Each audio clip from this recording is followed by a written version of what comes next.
Working with me is Brian Baldinger, and Brian, 4 times in the 80s, the two clubs met for the Section 2 Group 4 championship, and 3 of the times Union had the better of the game. And tonight it's going to be wide open, very powerful offenses.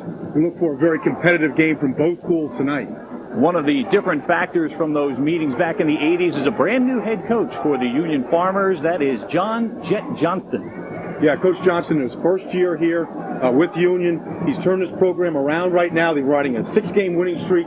Very hot club at the moment. Outstanding combination in the backfield for the Farmers. One of the key men is Corey Ferguson. Yeah, Corey Ferguson, 3 1,000-yard years right now in a row. Very consistent performer. Look for him to get the ball a lot tonight. A great defensive effort led for the Farmers by Billy Tulloch. Yeah, big Division I candidate right now. Already verbally committed to Rutgers. He'll be all over the field, offense and defense tonight. Brian, this is a Montclair team that is making its 3rd straight appearance in the finals, and they're under head coach Ed Levita. Yeah, Ed, fantastic tenure right now, 4 years here, and he's got his kids on a 9-game winning streak, and they're a hot club. They have got a speedster in the backfield in Sean Plummer. Yeah, we saw Sean a week ago on Thanksgiving, and this kid is dynamite, and he's on a fast track tonight. He's got his turf shoes on.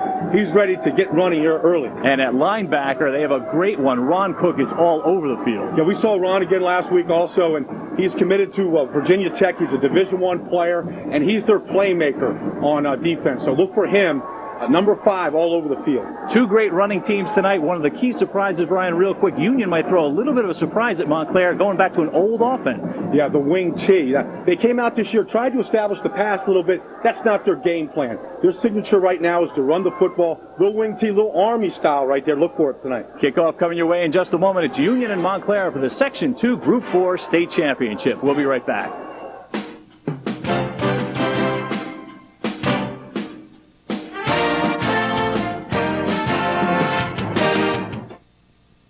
Many people say that the O.J. Simpson trials have exposed deep racial divisions in this country.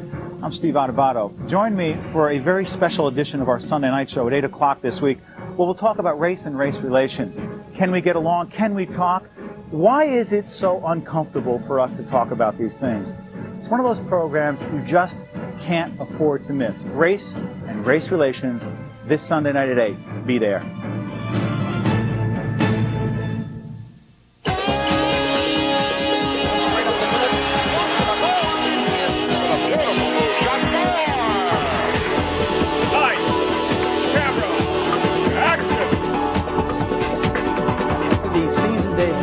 Comcast Sports Talk.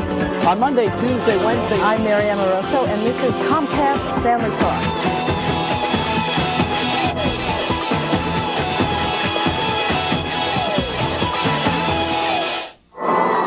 Welcome back, everyone, for the North Jersey Section 2 Group 4 Championship.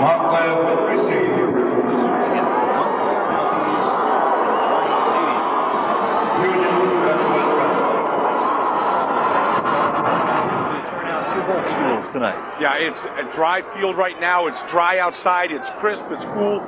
These guys are nothing but total kinetic energy here, and they've kept things under wraps as long as possible, ready to get things exploding here early.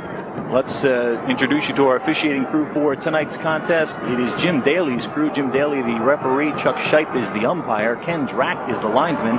Willie Gillespie, the line judge. And Jim Manning is the back judge. That is Jim Daly's refereeing crew for this Section 2 Group 4 championship.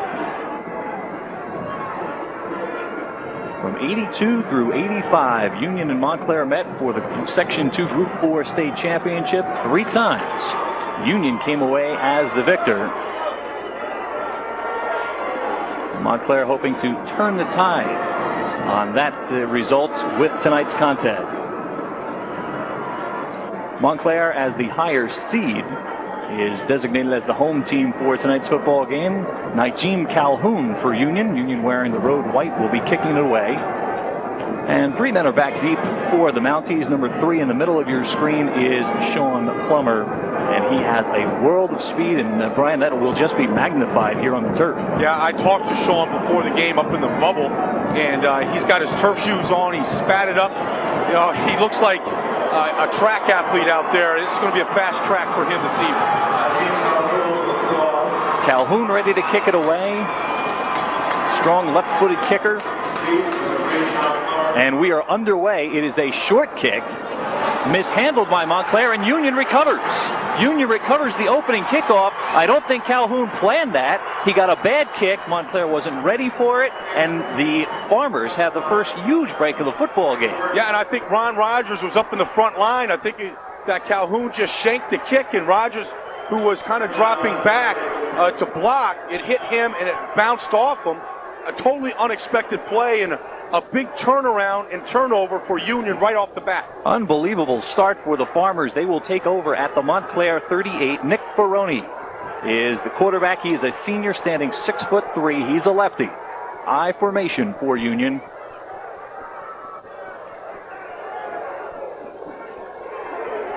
Nimoy gets the first carry, and Leonard Nimoy will get about a pair of yards on the play. Nimoy and Ferguson, a talented backfield for this Union offense. Sean Johnson is the wide receiver. Mike Palick is the tight end, and Brian Yornick is the split end. Front line, Billy Tulloch is a good one. Mike Luzzi, Ron Zeiser, Mike Pizarro, and Garrett Nann are the rest of the offensive line for the Union Farmers. Union, who starts two sophomores, one of them Palick, the tight end. He's a big kid and a young one and a good one. 2nd and 8.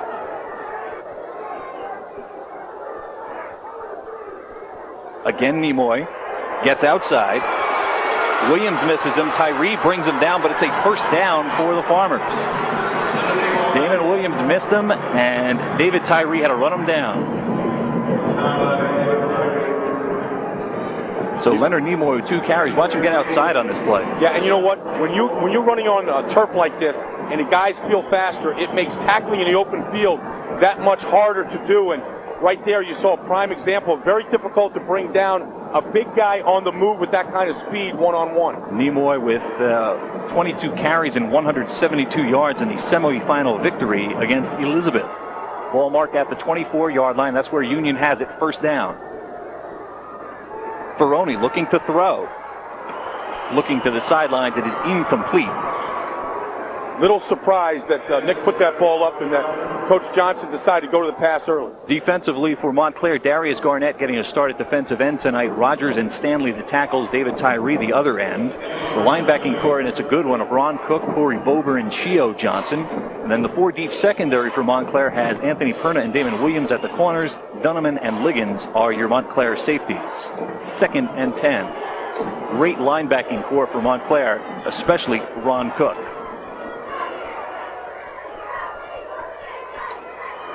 Nimoy again. And he's stuffed at the line. Yeah, good early penetration by Stanley and Rogers right there, creating a little chaos, not allowing Nimoy to get started. And a bit of a surprise, Brian, as we see George Stanley, who's getting a start tonight at defensive tackle. When we did them against Bloomfield just 8 days ago, he did not start on the defensive line. And that's not any kind of a misprint there. He is 290 pounds, a lot of beef in the middle. Surprise for Union in that they have not gone yet to Corey Ferguson. 3 runs for Nimoy, 1 incomplete pass. 3rd and 12. Now it is Ferguson. On the quick hit up the middle, he might have gotten, well, he fumbled. Ball popped free at the bottom of the pile, and it is David Tyree who comes up with it for the Mounties. Yeah, Tyree, who looked like he was banged up a little bit when we saw him in the bubble and in pregame warm-ups. He hurt his leg in Passaic in that game, and he was a little ginger in warm-ups, but he looked good right there. We saw him last week on Thanksgiving score a touchdown, so we know he can run, and we know that he gets ready to play the game. So at the 10:06 mark of the first quarter, Montclair evens the turnover board at 1-1. Brian Roth, the signal caller for the Mounties. Montclair will start from their own 24-yard line. First give is to Anthony Perna. Perna may be a yard going right.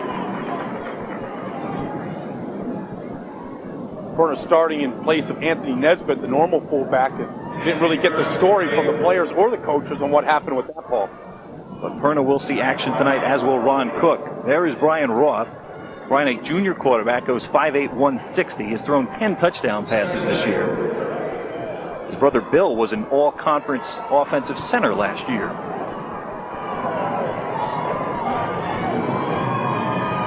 Plummer. Our first look at him, and that's exactly what we saw last week. Shifty moves, heads dodging around, and Plummer with the first down. Offensively for Montclair, it's Perna and Plummer in the backfield. A world of speed for Jared Granderson at wide receiver. Sudovar and McGrath are your ends. Up front, it's Stanley, Johnson, Lanex, Hargrove, and the injured Tim O'Rourke getting the start tonight at right tackle. O'Rourke missed last week's game. They've had some injuries. Jason Powell and O'Rourke missed the last couple of ball games. O'Rourke healthy enough to start tonight. First and 10 Mounties at the 35. Plummer spins in the grasp. He's brought down. Mike Luzzy with the tackle. It'll be second and 10. Yeah, and Plummer is elusive now. I mean, just when you think you've got him bottled up, we saw this last week. Just when he's bottled up, he's able to make that elusive move. Up front for Union, it's Matthews, Martinez, Palick, and Tulloch. The linebacking core of Nimoy, Ferguson, Luzzy, and Pissarro. And three deep for the Farmers, Sean Johnson, Damian Lowe, and Prentice Grant as the safety.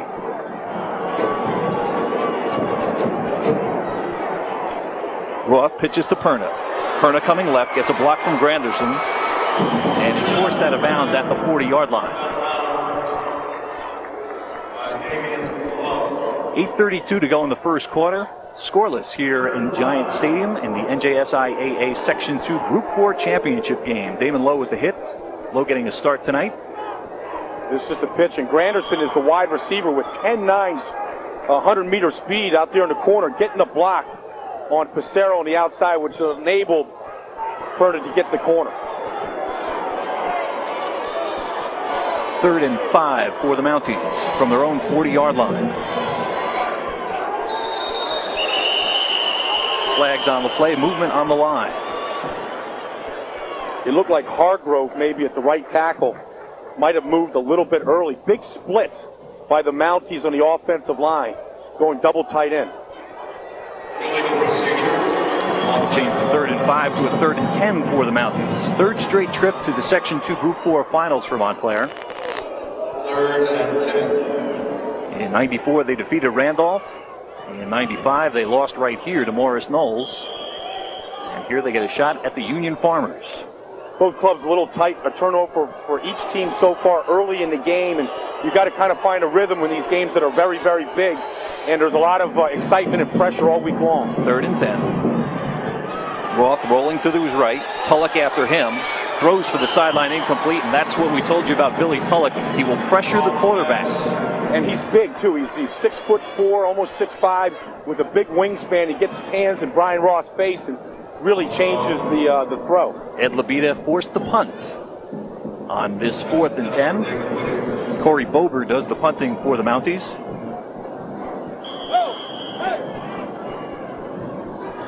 There is Bober. Good punter. Johnson and Lowe, 3 and 10, are back to receive for the Union Farmers. They stand at their own 35. Bover gets off a low kick. And the ball will be downed by the Mounties at the Union 39. And that is where the Farmers will get their second possession of the football game from. With 18 left in the opening quarter, we are scoreless here in the Meadowlands between Union and Montclair. R&R Trophy and Sporting Goods is your one-stop store for all players and fans. R&R carries a large selection of licensed apparel, uniforms, team equipment, and cleated footwear for all sports, for pee-wees to the pros. Our trophy and plaque department can customize all your award needs. R&R selection of Russell Athletic is second to none, and we have now added Reebok apparel too. Remember, R&R, your Russell and Reebok connection. R&R Trophy and Sporting Goods, 104 Ridge Road, North Arlington. Free parking available. Welcome back to the Meadowlands, everyone. Paul Spahala, Brian Baldinger. You're watching the Section 2 Group 4 Championship between Union and Montclair. Union will get their second offensive series going from their own 40-yard line.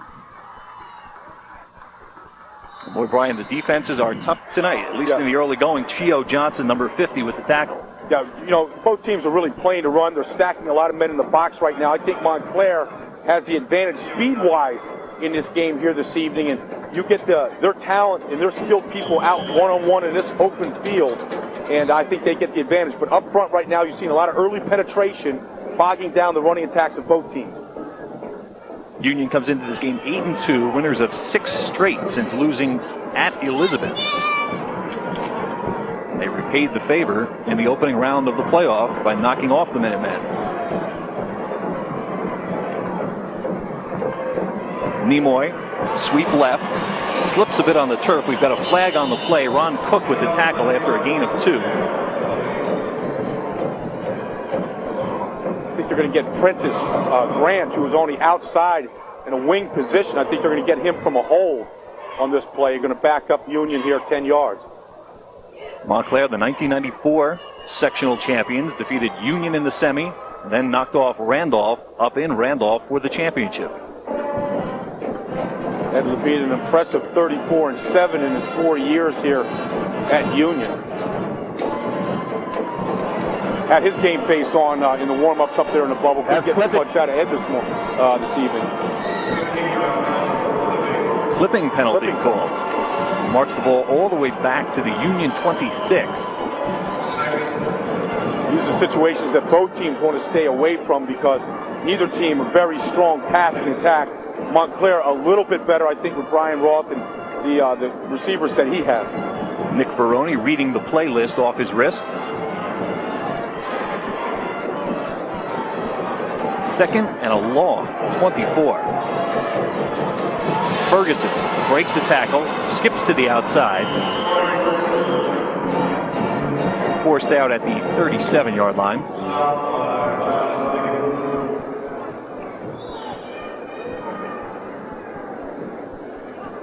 Ferguson, the first Union High School running back to rush for over 1,000 yards in 3 consecutive seasons, and there have been a lot of great ones at Union High School.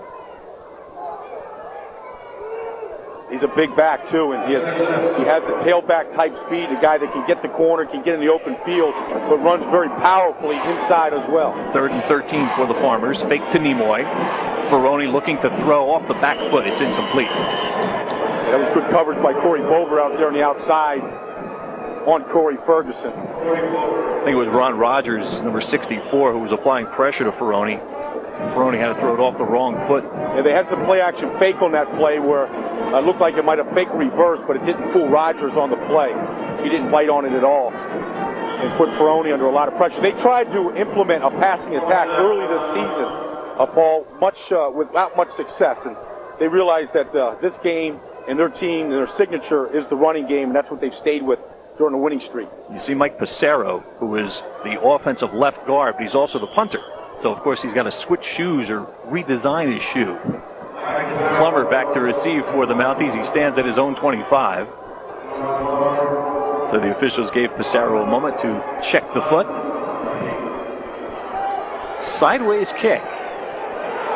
Dunneman will field it at the 37, and he'll get about 2 yards on the return before he was snowed under by Corey Ferguson. I guess they think that Passero is a much better punter than that because Plummer was 40 yards downfield, and that's just too much territory. I mean, you want to catch that ball on the fly. Passero making a stop at Sneaker Stadium before the game. He's probably been doing it all year, Paul, but he doesn't look comfortable changing his shoes at midfield. He's still working on the shoe. He's got gloves off, and now the officials are going to give him a timeout to check his equipment. I hate having to tie my shoelaces under pressure, Paul. I always get them in a knot. That's why they made Velcro for guys like you. As a matter of fact, now they're going to tell Passero and Union that we're not going to let this happen. Yeah, but that's why he's been sent off the field. They're saying, no, we're not going to go through this all night. I use the KISS method for everything. I just keep it as simple as possible for somebody that's a little stupid. Mounties take over just shy of their own 40-yard line. Plummer skips outside, cuts inside, spins twice, and finally is knocked down as he crosses the 45. A dizzying carry by Sean Plummer. That's a couple of 360s. All he needed to do is to jam the ball through the hoop on this one. He wins the slam dunk. Spun on like a top right here. That's Timmy O'Rourke leading him through the hole on a counter trey. That's one spin. He gets a 10 for that one. That's another spin. Now, if he throws in a twist here, he qualifies for an Olympic diving medal. Absolutely. Gold medal in this performance. But notice the feet never stop moving. That's the key to his running style. 2nd and 3 for the Mounties. Perna crosses the midfield stripe, and the Mounties have a first down for the first time tonight. They are in Union territory. Now, what Montclair likes to do, Paul, offensively from the running game is they like to run the counter trey or a power O offense where they got good blocking angles on the front side. They'll block down on the defenders, and they'll pull the offside guard and tackle, and they'll try to go power on power. And then look at Sean Plummer, elite blocker, right there on Mike Luzzi, the middle linebacker. First down for the Mounties. They are in Union territory at the 48. Plummer hit hard. Right at the line of scrimmage, he was knocked back. Now, as nifty and shifty as Plummer is, he's only 160 pounds. And when you can get a lick like Brian Matthews did right there, square, as he's spinning, you can plant him into the turf. Watch this hit from Matthews. There goes the off guard right there. That's Stanley.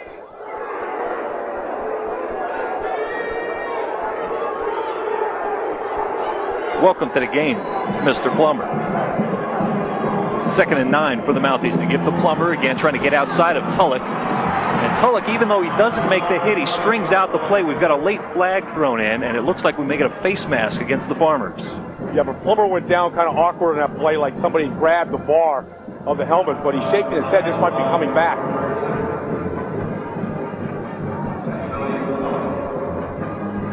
With a clipping foul called against the Mounties.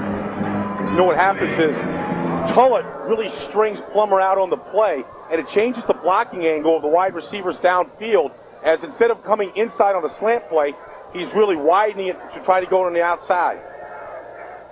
The defenders change their position and change the blocking angle.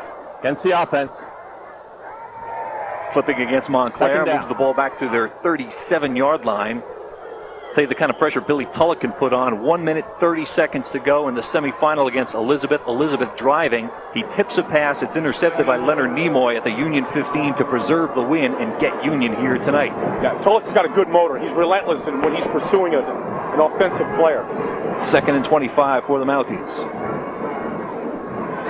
Roth setting the screen up, looking for Perna. He finds him, and it's Nimoy who was right on top of the play. Nimoy did not fight on the screen play. He stayed home with Perna, makes the ankle tackle. Yeah, Nimoy, fantastic running back, but equally as good at linebacker. Does a great job of reading this play, sees Perna coming out of the backfield, jumps right on, doesn't make the play, but look at this pursuit by Matthews from the other side of the field. Nimoy with the first hit. Here comes Matthews right there. This is a championship game. It's sudden death. There is no tomorrow. And these guys have a lot of energy on a cold night in the Giant Stadium on a fast track. They're going to be coming after him all day with good pursuit like that. Leonard Nimoy with a pair of interceptions defensively this year. It is 3rd and 28 for Montclair. Yeah, both teams are stuck in third and long situations. Roth forced from the pocket by Tulloch. Running for the sidelines. He will throw it. It's incomplete. He was throwing to save a loss, and he almost threw an interception. Yeah, and the problem that Roth had was he only had one receiver downfield, and that was Granderson. He was outside of his reach. He simply can't throw the ball that far on the run. He was a good 30 yards downfield. And Ed Labita, with 3:09 to go in the first quarter, will send Corey Bover back on the field to punt. Again, it is Lowe and Johnson back to receive.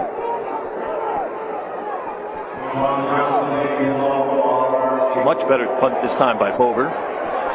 Lowe will haul it in at the 32. Heads for the far side, tripped up as he crosses the 35-yard line. And Union will start at about their own 37. That was a good punt, but that's an example of Montclair's speed. Even though that was a good punt and posed very depth at returning, they had a lot of blue shirts down there forcing him and limiting his return. Jet Johnston, All-American at Lewistown, Pennsylvania High School. Then he played running back at University. That's where he went. I knew you would remember. 1st and 10 for the Farmers. Excellent winning qualities, Jet Johnston.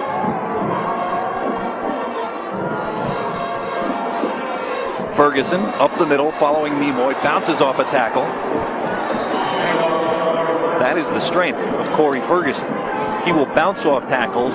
Sean Plummer will avoid tackles. Yeah, and Dunneman from the strong safety position had a chance about 2 yards downfield to make that tackle, and Ferguson ran right through him. Ferguson with a touchdown against Elizabeth in the semifinal.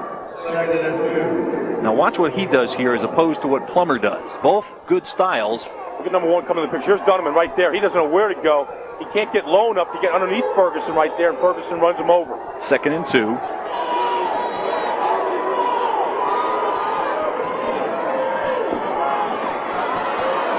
First down, Union. Ball pops free, but I think they're going to rule he was down already. Ferguson with the big gain, and it will still be Union football in Montclair territory. A chorus of boos from the Mountie fans, and now they've got something to cheer about because the officials confer and give the ball to the Mounties at the 45. From our angle, Paul, it was difficult to see if the knee was down here. The one thing I did see go down, watch one of the officials, if we can see him, he throws the beanbag down, which generally just tells you well, that's where the play ended. Oh, no, Dunneman knocked that ball loose. I think he was upset about missing that tackle from the strong safety position the play before, and he got the hat right on the ball and knocked it loose from Ferguson. So with 2:10 to go, Union turns it over for the 2nd time tonight, and Montclair will start at their own 45. 2:10 to go in the first quarter. You're watching the championship game of Section 2, Group 4. Completed. Tom Sudavar on the receiving end. If Montclair has an advantage, it might be in the air. Sudavar, 14 catches this season. Yeah, Roth has thrown for over 600 yards this year, and he had Grenderson wide open underneath. He came in motion on this play. I thought he was going to go to him, but he went to the deeper receiver, Sudavar, and he put it right on the money. Set his feet nicely, rolling to his left, and delivered the ball with good timing and good velocity. Just short of the Union 42. First down, Montclair. Pitch to Plummer. Follows the blocking of Perna inside the 40.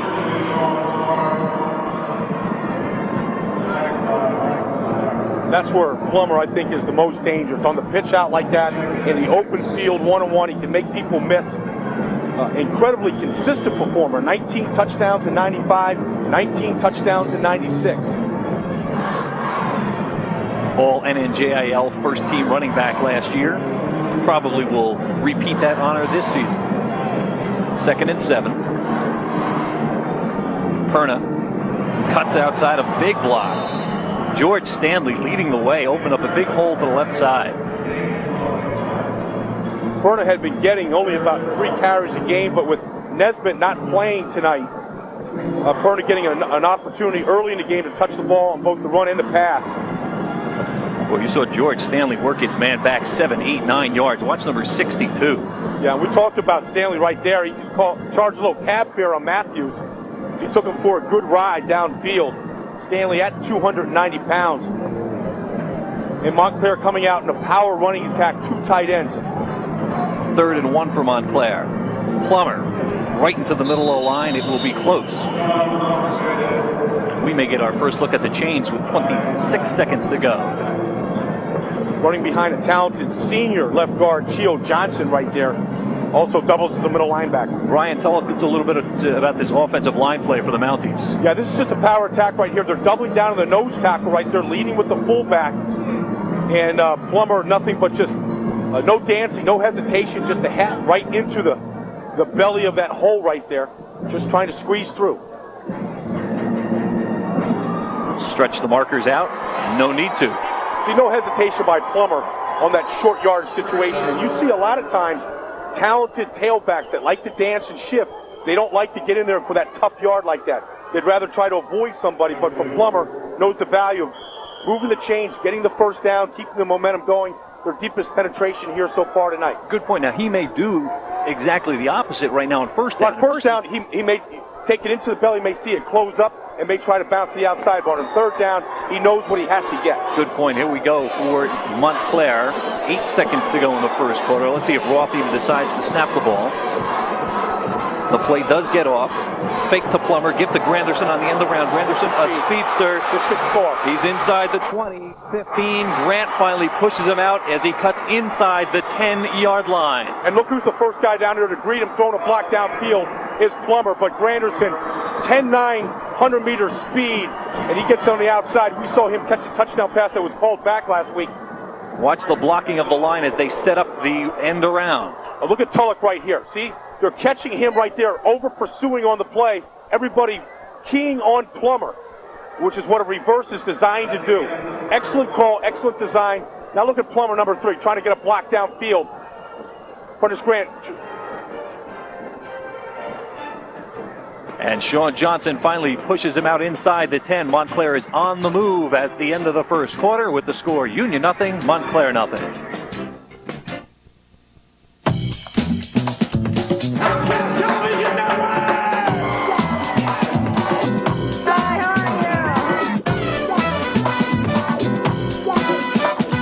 We're live, everybody, all over the country.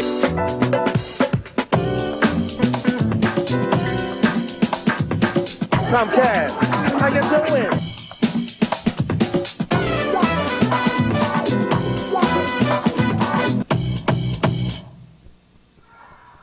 We are back at Giant Stadium, home this year of 10 state championship football games for the NJSIAA. And you are watching the North Jersey Section 2 Group 4 Championship on the Comcast Network. Montclair is on the move, the ball placed just inside the 10-yard line. And if you're just tuning in, Montclair does have an opponent here this evening. It is Union. There's Coach Johnston right there talking about a defensive situation right now where Montclair really took advantage of Union over-pursuing, especially Billy Tulloch, and they caught him on a reverse. And we talked about it at the beginning of the program. The Mounties have tremendous team speed. And on a turf field, I think sometimes that gets accentuated a little bit more than on some of these bad grass fields at this time of the year. You saw the two opposing coaches. Ed Labita is 0-1 here at Giant Stadium, the Morris Knowles game of last year. Jet Johnston is 2-2 as an assistant coach with Penn State. Inside the 9, first and goal. Perna. Ferguson wraps him up, but Perna drags him forward near the 5-yard line. Yeah, good blocking design over there on the left side between Johnson and Stanley. They cross-blocked up front. Stanley blocked down number 62, and Johnson cross-blocked. And it was a nice job of Perna right there, bouncing through, almost breaking a tackle to the end zone. Here's a change that we saw a lot on Thanksgiving Day. First quarter statistics, Montclair with a slight advantage in rushing yards. They also completed the only pass of the first quarter. 4 first downs for Montclair, 2 big turnovers for Union. Second and goal from the 6.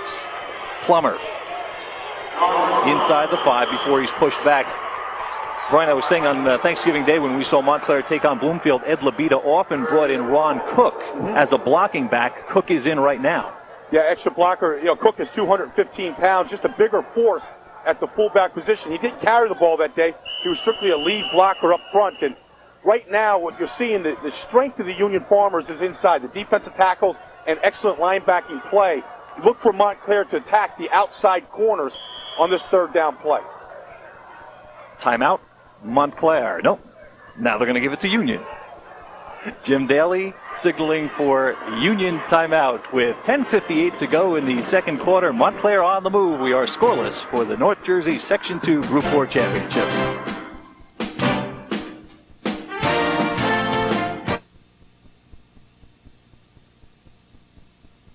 This is your one-stop store for all players and fans. R&R carries a large selection of licensed apparel, uniforms, team equipment, and cleated footwear for all sports, for pee-wees to the pros. Our trophy and plaque department can customize all your reward needs. R&R's selection of Russell Athletic is second to none, and we have now added Reebok apparel too. Remember, R&R, your Russell and Reebok connection. R&R Trophy and Sporting Goods, 104 Ridge Road, North Arlington. Free parking available. This is a look at Plummer as he's dragged backwards. And Plummer, Mike Palick, trying to take his uniform home. yeah, and Plummer didn't like it. You know, a gritty kid, 160 pounds, he doesn't want to get thrown around, and he's not going to be pushed around. Plummer already 9 carries today, 25 yards. Perna, his counter partner right now, 4 carries for 19 yards. As we expected, Montclair trying to establish the run. Both teams have been hurt by penalties in this game, putting themselves in third and long situations, and of course the turnovers early. have made this game right now 0-0. Yeah, Montclair rebounded from that terrible turnover on the opening kickoff. They held Union, got the turnover, and on the second Union turnover late in the quarter, Montclair is on the move. It's a 3rd and goal from the 4. Perna back in the backfield along with Plummer. Roth looking to throw for the end zone for Granderson, too far, incomplete. Key factor to bring up here on this pro field that we are playing on today, the goalposts are 4 feet 10 inches narrower than on a high school field. Watch this pass attempt. Roth has his man open here. Sean Johnson is beat on this play by Granderson. Hello, camera. Roth, who's thrown 11 touchdown passes this year, has an opportunity. Can't put that ball on the money. We said I expected them to attack the corners there on that 3rd down. They did go on the pass without the right execution, however. Montclair now decides to take a timeout.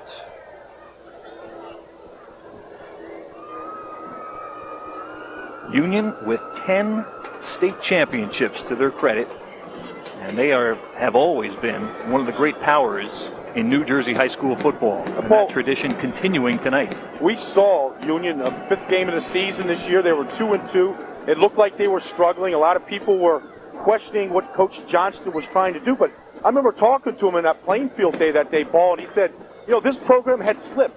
These players were resting on reputations that had been earned and garnered in years before, and it took a while for the players to grasp his system and his style. And, of course, since that day, they haven't lost. They've been on a good streak right now. They believe in what he's trying to do.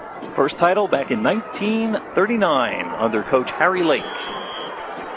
They're looking for number 11 tonight on their first-year coach, Jet Johnston. 4th and goal. Montclair's going to go for it.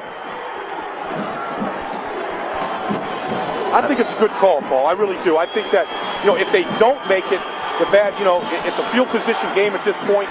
You keep Union bottled up inside the 5-yard line. I think you go for it right now. You try to make the big play. But they go with a 1-man backfield. Plummer is in at a slot back. And now no one in the backfield. Cook in motion. Roth rolling left. Looking for Tyree. Way out of the end zone. Montclair will turn it over on downs. Well, the strange thing about that offensive play was that all 5 receivers that were in a pattern ran to spots. Nobody was on the move. Once they stopped, the play stopped, and it was easy to cover them, Paul.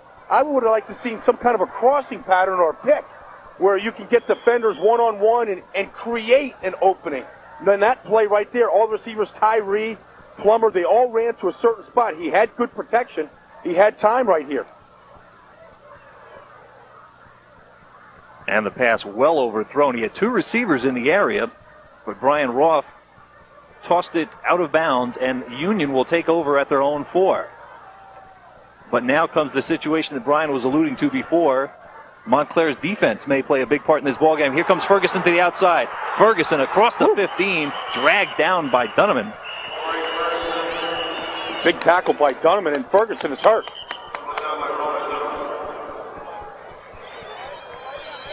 Sometimes when you get pulled down by your neck like that, your feet get trapped underneath you.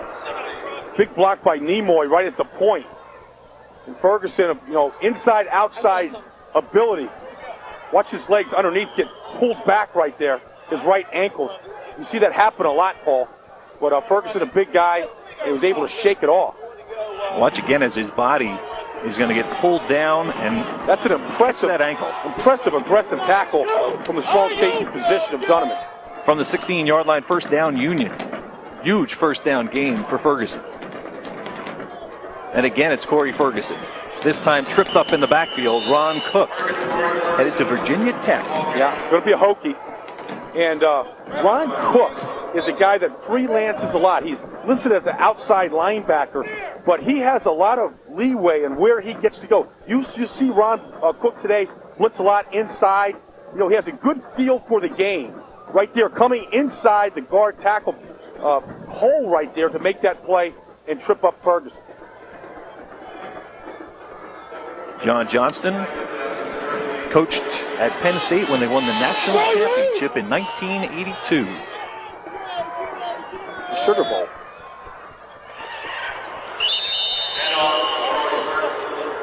mentioned that Ron Cook was headed for Virginia Tech. Actually, first, Ron is headed for the basketball court. Big factor in last year's sectional finalists at Montclair. And you'll see that basketball ability come in on the football field tonight, as his hands on all passes are always up in a quarterback's face.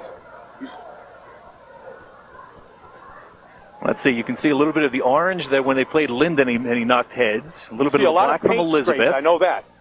You can get a little color from each of the teams they've played so far. Yeah, they just put that decal, that Union decal, over all those scrapes. That's as clean as that helmet's going to get here today. You also saw an LR sticker on Ferguson's helmet, as all the coaches and players have. Matter of fact, we get a flag here. Of course, LR in memory of head coach Lou Rattino. Delay of game against the Farmers. Delay of game. The penalties have hurt Union here today. That's their third penalty now, and they continue to put themselves in third and very long situations, which is not their game plan. Yeah, 3 penalties, 2 turnovers does not usually lend itself to winning a state championship game, but right now we are scoreless with 8:52 to go in the first half. Nimoy, big hole to the right side, bounces into his own tackler. That was Mike Luzzi, 64, who ran right in the back of him.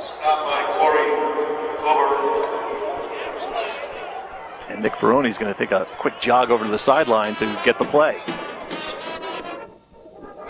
See, it's just an inside trap right there, cross-puck play, and that's Luzzi, 64, he ran the back. But good team speed, as we talked about early today, by Montclair. Good pursuit angles. Union will punt it away.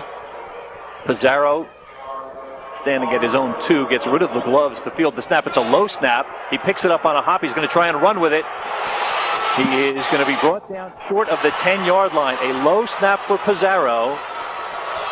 And when he mishandled it the first time, he decided, well, I'm not going to punt it. I've got to try and do something with this ball. Runs to the sideline, forced out of bounds. Huge break for Montclair. Yeah, and you know what team speed does, Paul, is it constantly puts pressure on you in all phases of the game. And Luzzi right there, no opportunity to pick that ball up off the scramble on this low snap right here and get that ball away. You'll see right here, 73 right on top of him. He runs away from his gloves. That's the key factor. Between the gloves and the shoes, there's too much equipment that's being changed right here. Dragged down by Rogers. First and goal for the Mounties, just short of the 8-yard line. Looking to take the lead. Plummer. Tripped up by Tulloch. Gain of 2. There's a lot of pressure on the Union defense now. This is 2 times in a row trying to make the big stop inside the 10. And I just think there's too much skilled talent on Montclair to keep this team out of the end zone, given these kind of opportunities.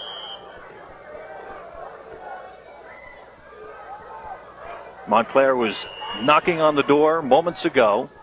Turned it over on downs. Tyree just came into the game. He scored 5 touchdowns this year. He'll be the passing target if they decide to put the ball in the air. Based on that last pass on 4th down, I don't think they're going to the air. They will go with Plummer. And Plummer is going to be dragged down by Tulloch. We've got a flag thrown, but Billy Tulloch with the big tackle.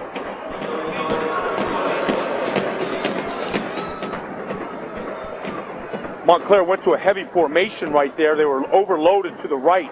Both tight ends, Tyree was over there on the right side. 4 offensive blockers. Tulloch fights them off, all of them right here. And he grabs that face mask. Unintentional. But that's not unintentional. That slam right there is just a good aggressive play. Unfortunately, he grabbed the face mask to get a hold of him. So the big defensive effort by Tulloch, unfortunately, as I said, because of the grab, you grab him for the first thing you can get a hold of, and Montclair is going to have new life inside the 10. They'll mark the ball at the 6. Down a second. That's a good matchup over there, by the way. That's Tim O'Rourke at about 250 pounds going against Tulloch. 2 big guys. O'Rourke missed a couple of weeks now. Might be a little rusty. Good matchup going on. 77 against 75. Second and goal from the 6. Split backfield now. Montclair shifted out of the eye. They give to Perna. Perna bounces to the left. Knocked down as he crosses the 5 at the 3. Leonard Nimoy with the tackle. Got the strength of this Union team is the linebackers. Nimoy right there. Picture form tackle. Taking Perna off his feet. The same situation now we had in the last series, 3rd down from the 4. Real quick, Brian, if they don't make it here, do they go for the field goal this time? Something they didn't do last time. I'm putting you on the spot now. Yeah, I think you keep going for the touchdown. Well, let's see what Montclair does here. It's 3rd and goal, the ball marked at the 4. Tyree and Johnson one-on-one at the bottom of the screen. Cook in the backfield now. The give to Plummer. Plummer cutting inside. He'll be short. Made it to about the 2-yard line. Yeah, good penetration by Union, too. Tulloch coming across the line and Pelek and forcing Plummer to bounce it to the outside.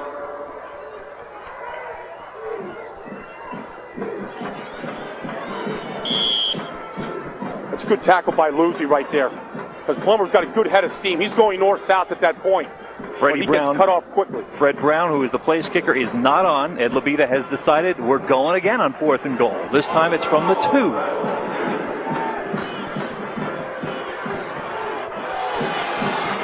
Last time they really spread it out with 4 wide receivers. They're going to a more conventional 2 tight end offense right here, looking for the run. Out of the eye, Cook in front of Plummer.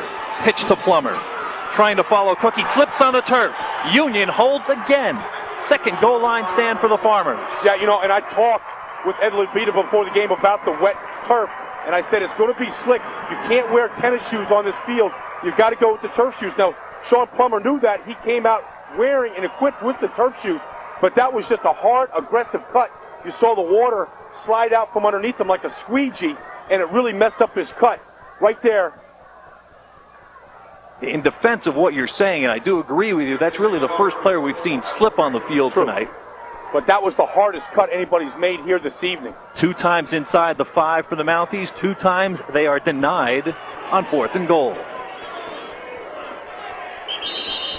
Ferguson just short of the 5-yard line. 5:30 to go in the first half. Well, Union has been dodging bullets this entire first half. The field position is really favoring Montclair here this whole second quarter.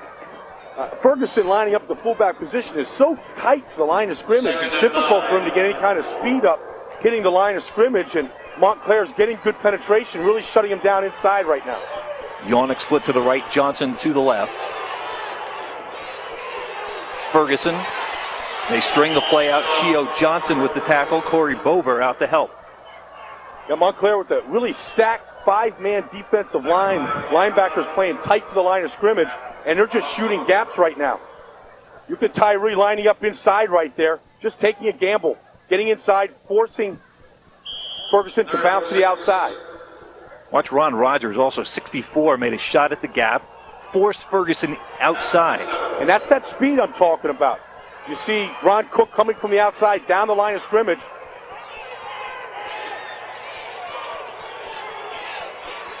Nimoy trying to get outside. He's tripped up as he crosses the 10. And Donovan coming up for the strong safety position. Came in tonight with 39 tackles.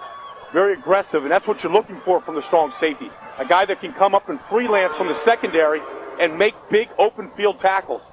Because Nimoy's got his man out front right there. That was Pissarro leading the way, but that's a tough tackle and an important one. That was one of the defensive switches that Ed Labita made. He moved Donovan from free safety to strong safety. To take advantage of that aggressiveness, Paul. 3:44 to go. And again, Pissarro making the changes. The gloves are down. He's standing inside the end zone. Gets a better snap this time. Gets away a line drive kick. Fielded by Donovan. Donovan, a good return man. He slides across the 25-yard line, and he's brought down there. Yeah, and Donovan's wearing tennis shoes. And you saw how shaky he was trying to stop and change directions on that return. 3:24 left in the opening half. With no score on our scoreboard, we will take a short break in the North Jersey Section 2 Group 4 Football Championship. We'll be right back.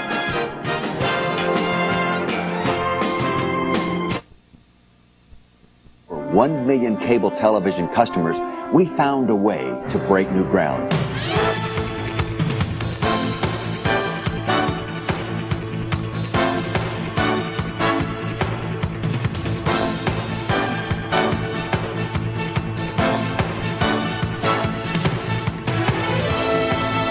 The Comcast network is here.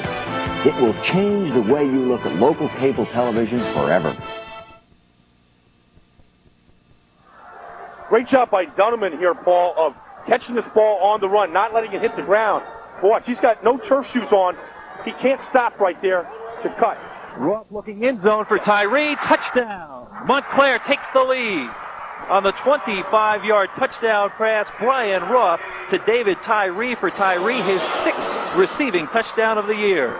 Yeah, and I tell you what, the key, I think, or the tip-off that maybe this was going to be a pass was this was the first offensive play that Plummer wasn't in the game. And he went to Tyree one-on-one down the field right there. Excellent pass by Roth, and we said that, you know, if there was an advantage by Montclair, it was in the speed department and also a little better passing game, Paul. Good point. We talked about that earlier, Brian. You mentioned the speed of Montclair, and Tyree just got a step or two beyond his man. Fred Brown will come on to attempt the point, but first, the Mounties want to call a timeout. And I think what this is going to do, it's really going to shape a lot of the way this game plays out the rest of the way, Paul, and that all of a sudden those cornerbacks and linebackers can't play as tight to the line of scrimmage. That's going to stretch them out just a little bit and watch the running game open up for Montclair inside. In case you brought your yardstick, we'll tell you about that in just a moment. A one-play, 25-yard scoring drive. Tyree, the reception of the pass from Roth. Pro goalposts are 18 feet 6 inches wide. High school 23-4. So on this extra point attempt, Montclair's going to have a little bit of trouble. There's Roth looking for Tyree. Now watch, he'll just get a step beyond his man. Yeah, that's Leonard Nimoy, who lined up at the outside linebacker position and then walked out slowly on Tyree, a little too cavalierly, and I don't think that he really took that coverage very seriously. We hadn't seen a deep pass by Roth yet like that, and I think he was looking to come up for the run, and that's all Tyree took was just that step, and that's the speed right there. They can't score from inside the 5, but put them outside the 20, and they're able to throw the touchdown pass. Good switch-up of play selection by the Montclair staff. Freddie Brown on to attempt the extra point out of the hold of Anthony Perna.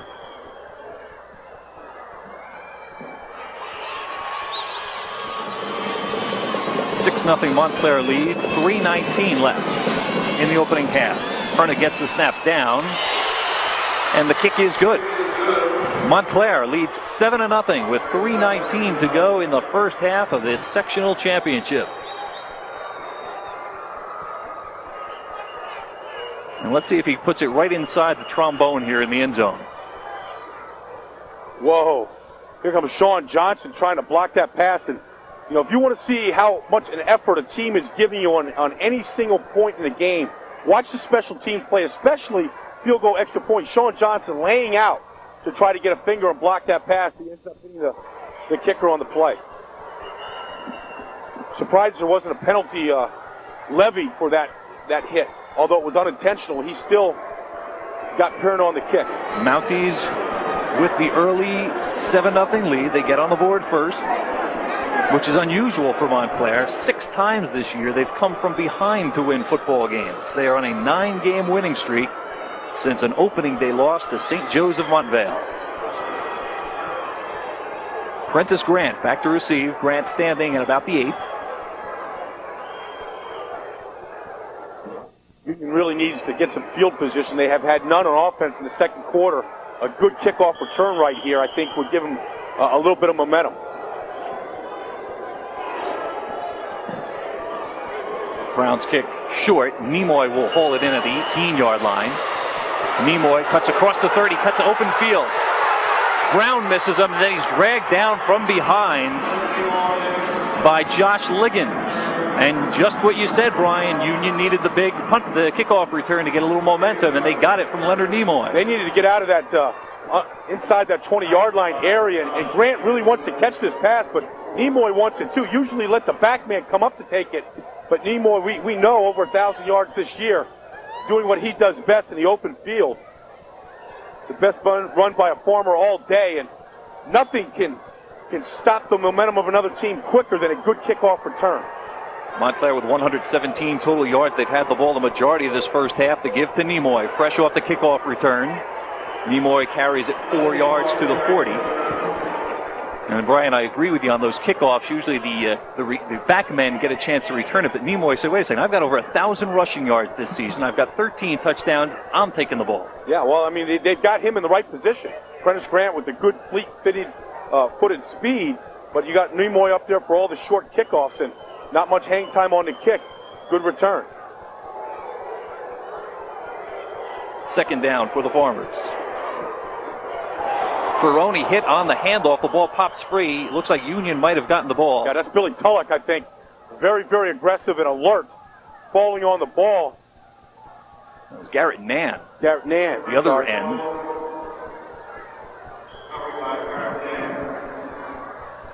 Handoff just never happened between Nimoy and Ferroni. No, there was a lot of mix-up in the backfield. It was a bad timing on the play. Because of the penetration right there by Ron Rogers, taking Ferroni as he's trying to hand off the ball, and he separated the ball from the man trying to take the handoff. 2:11 to go in the first half. 3rd and 8. Pitch to Nimoy. Cutting across the grain, knocked down by Ron Cook. Ron Cook, second team all-conference last year, 58 tackles and 15 sacks this season. And I'll tell you, Montclair flat out does not respect the arm or the passing game of Union and Nick Ferroni, because they're just playing the run even on that 3rd and long situation. Now 4th down, I don't think they're going to give him any respect on this either. Yeah, until Union completes a pass, Montclair is just going to keep coming closer and closer. 4th and 8. Sean Johnson at the bottom of the screen, the leading receiver for Union with only 7 catches this year. Pitch to Nimoy. Open field tackle. Williams had him momentarily, slowed him down enough for Dunneman on downs. The Mounties take over. Yeah, and Damon Williams one-on-one with Leonard Nimoy, and a fantastic job in the open field. Union got exactly what they wanted. Nimoy on the outside with the pitch, one-on-one with the defender. Ferguson with the lead fake block right there. This is what you want with a good tailback. But very, very formed tackle right there, keeping his head right on the numbers, not being faked out by the inside move. Oh, a penalty on the play.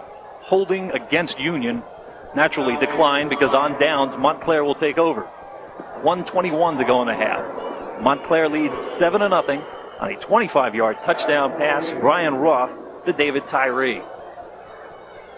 Now, Union guilty of a lot of infractions, penalties, and turnovers here in the first half, Paul, but I think a lot of those infractions are caused by the speed of Montclair and the pressure that they put on you in all phases of the game. Montclair looks like they want to go back up top. Roth, screen middle, looking for Granderson, incomplete. Dangerous to throw that one up in the middle of the field. Well, dangerous design. What they did was they spread out the whole field. They had offensive players going in all directions with Granderson coming underneath and trying to take advantage of his 10-9, 100-meter speed. Great track athlete. Tulloch just says, you know, I know what's going on here. I'm just going to try and get to Roth as quickly as I can. Good reaction, though. Ferguson right there in position along with Pizarro. Roth just trying to buy time, let Granderson come underneath on the underneath route. Just a middle screen setup. 2nd and 10. Perna still fighting forward. He's crossed the midfield stripe. He's got open running room. Nimoy coming at him from the side. At the 20, the 15, 10, 5, touchdown, wow. Anthony Perna. A 58-yard touchdown run with 1:04 to go in the first half, and the Mounties lead 13-0. Perna, his 2nd touchdown of the year on an inside quick-hitting trap. I think Gio Johnson was the guard that trapped, but still Perna was hit right beyond the line of scrimmage. It should have been brought down, but then explosive speed that I didn't think Perna had. We knew about Plummer and Granderson and some of the Tyree, but we didn't expect that really from Perna. Not a great opportunity this year to carry the football a lot. Anthony Nesbitt has been the second go-to guy in the backfield, but Perna with an opportunity in a state championship game to get a chance to carry the ball, and what an opportunity he took advantage of. 2 plays, 58 yards, an incomplete pass, and then the Perna 58-yard touchdown run. Brown on to attempt the point. Perna with the hold.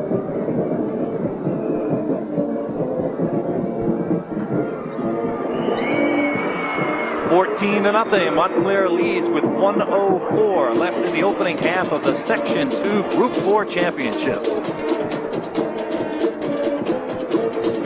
Anthony Perna taking advantage of 7 carries here today, 81 yards and a touchdown. Here comes Keo Johnson. There's the quick trap right there, but right there, that's Lucy missing 1 tackle, Ferguson missing another. All kinds of people an opportunity. Here's the speed. Here's the speed of Montclair right now. In the open field, whether it's Plummer or Tyree, and now Perna able to run away from the Farmers, and that's Nimoy chasing him, who we know has good speed. And I thought Nimoy had a pretty good angle at him when they first started the run. I tell you, Perna really ran powerfully. Right there, losing a great opportunity right there. Ferguson shielded. 2 big misses. Yeah, that's O'Rourke that got a push on Ferguson, pushing him past Perna. And here comes Nimoy into your screen. Again, he's got a nice angle at him, but boy, Perna just turns it on inside the 20. Oh, look at that block by Tyree downfield on Sean Johnson, too. A lot of people working downfield to try to make that happen. Montclair 14, Union nothing. Montclair shut out Union in the semifinal round in '94, 22-0. Brown with a line drive kick. Nimoy again will field it at the 25. Breaks the tackle. Skips the sideline. Tripped up at the 40-yard line by Damon Williams. You can tell it's a big game when most of the starters are on special teams too. Oh yeah, they're not pulling out. They're pulling out all the stops here today, Paul. Anybody that's been substituting throughout the year, forget the substitutions. They're going with the starters as long as possible. This is the problem with Union right now.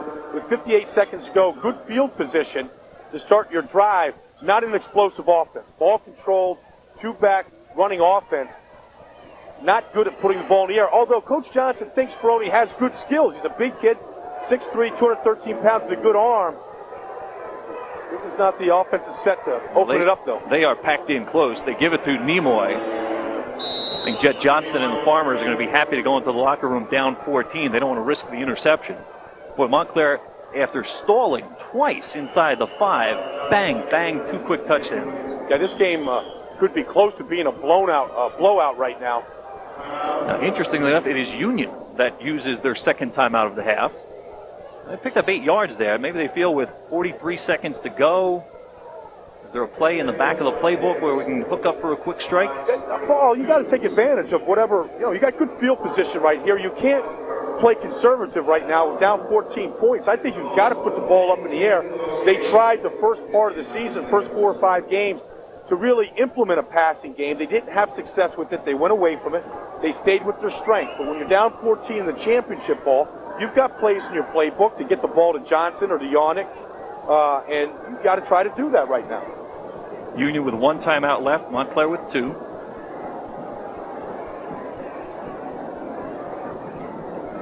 know, if you can get isolated on the outside, Pierna and Williams, the cornerbacks, are only about 5'8". They're not big guys. If you can get an isolated one-on-one situation, put the ball up in the air, let the athletes go chase it. You can get the play, you can get the catch, you can get an interference call, Paul. You got to try to move the ball down the field with the pass. And I think if they can complete a pass here down the field, Paul, it might loosen things up a little bit in the running game. Of course, Montclair defensively was reminding their defensive backs, hey, if anybody gets in back of you long, knock them down. Remember, high school rule, of course, interference only 15 yards. So if anybody gets a step on you, knock them down, take the flag. After that timeout, he gets the play from Johnson. He still looks at his wrist for the play, though. They give to Nimoy, and Nimoy will be close to a first down. And we get a late flag thrown in. Matter of fact, we're going to get a flag against Montclair, and the referee was right in Ron Cook's face. Well, this might change the direction that Union is going here, as they're going to advance the ball a little bit more now in the late penalty. And they're going to put him in some kind of a scoring position right now. Tulloch is the captain, so he's talking to the ref. Personal foul. Against the blue. Dead ball, personal foul against Montclair. Corey Bover right there, I guess, on the infraction. 33 seconds to go in the half. Montclair leading 14-0. So the Ball marched down to the Montclair 36-yard line. Some different personnel coming into the game for Union right now, Paul. Yannick in at split end. He will go wide left. Alan Thomas is in at the right side, split end. They give it to Ferguson. He wanted to throw the option pass, but Ron Cook was right on top of him. Well, I mean, that's a design. They're trying to go to the trick play right there, isolating Yannick one-on-one down the field with Perna. Watch Ron Cook. We talked about he will line up all over the field. That time he's more of a defensive end. Yeah, you know, and I hate to say this, you know, because this is kind of a stretch. I know it's only high school, but when you watch Cook play at this level in Giant Stadium, you're reminded of a number 56 that played here, and who this stadium should be named after one day. 2nd and 10 for the Farmers. 12 seconds to go in the opening half. Play action. Cook in the face of Ferroni. Ferroni gets away, throws on the run for Yannick, who just can't bring it in. Yannick bobbled it, and falls to the turf. Once again, Cook all over the face of Nick Ferroni, but Ferroni showing his size and strength and competitiveness. And that's why he is the quarterback of this team. He is a leader. No opportunity for the guard right there, Lucy, to get to Cook. Cook had a shot at him. George Stanley had a shot at him. And then he Yannick, throws a strike to Yannick right here. Yannick has a shot at the ball. You got to catch that pass, Paul. You got to catch that ball in a championship game right now. He put it right on the numero uno.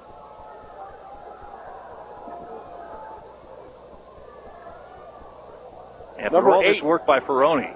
Looked like a Steve Young play right there. Unable to bring the strong senior down, able to get a strike off after undeniable pressure. 3 seconds to go. Union has used their final timeout. John Jet Johnston. Part of Union's problem amongst the turnovers and penalties is that they're 0 for 4 on 3rd down here this evening, Paul.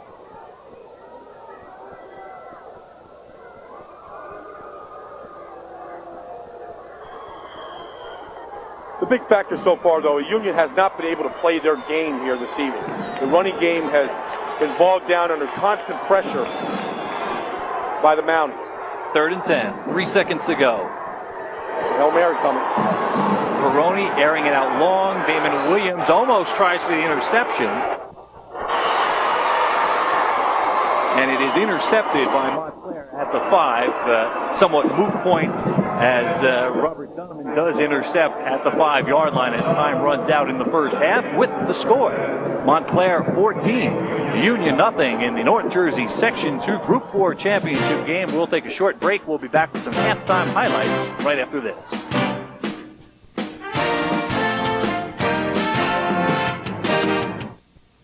Before the day begins, you need to wake up to something new. This is Wake Up New Jersey, live on the Comcast Network. So wake up every weekday at 6 a.m. for the latest news, sports, weather, traffic, plus the ever-present Jim Gerhardt. And spend your morning with us because it's time to Wake Up New Jersey. You need to start your day the right way. Tune to Wake Up New Jersey, only on the Comcast Network. R&R Trophy and Sporting Goods is your one-stop store for all players and fans. R&R carries a large selection of licensed apparel, uniforms, team equipment, and cleated footwear for all sports, or Pee-wees to the pros. Our trophy and plaque department can customize all your reward needs. R&R's selection of Russell Athletic is second to none, and we have now added Reebok apparel too. Remember, R&R, your Russell and Reebok connection. R&R Trophy and Sporting Goods, 104 Ridge Road, North Arlington. Free parking available. Welcome back to the Meadowlands, everyone. 14-0. Montclair leads at halftime of the Section 2 Group 4 state championship game. I'm Paul Spahala, with me Brian Baldinger. Statistically, through the first half, Montclair with 104 rushing yards. Montclair with 42 yards in the air for 146 total yards. Each team with 5 first downs, each team with 3 penalties, but the key factor, 3 turnovers for the Union Farmers. We went through a scoreless first quarter in this football game, but then the special teams, as they so often do, played a big part in this football game. Union had trouble with a punt in the mid part of the second quarter. It was a short kick by Mike Pissarro. Donovan returned it to the 25 where he was stopped, and then Brian, the Mounties went up top. Roth to Tyree. Yeah, the other goose egg on that screen at the stats was the passing game. Montclair right here to Tyree, one-on-one, and Leonard Nimoy a little late getting out there at the outside line position to cover. Union marched back for a 4th and 8, but a great tackle by Damon Williams gave Montclair the ball back after an incomplete pass. Anthony Perna took charge. Yeah, running low through the line right here, breaking a couple of tackles, good downfield blocks, and then Perna, who's filling in for Anthony Nesbitt, gets the opportunity here and goes to Paydirt, outrunning the other tailback, and good block right there by Tyree, outrunning Leonard Nimoy right there into the end zone. A pair of Freddie Brown extra points, and that's where we stand, 14-0 at this point. Union will get the ball to start the third quarter. We'll be back to Giant Stadium right after this.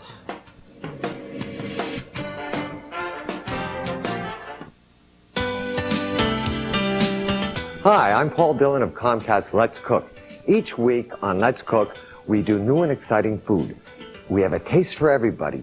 We make stocks, sauces, soups, entrees. Each week it's a different menu, new and exciting food, current trends, low fat. That's Comcast Let's Cook, only on the Comcast network.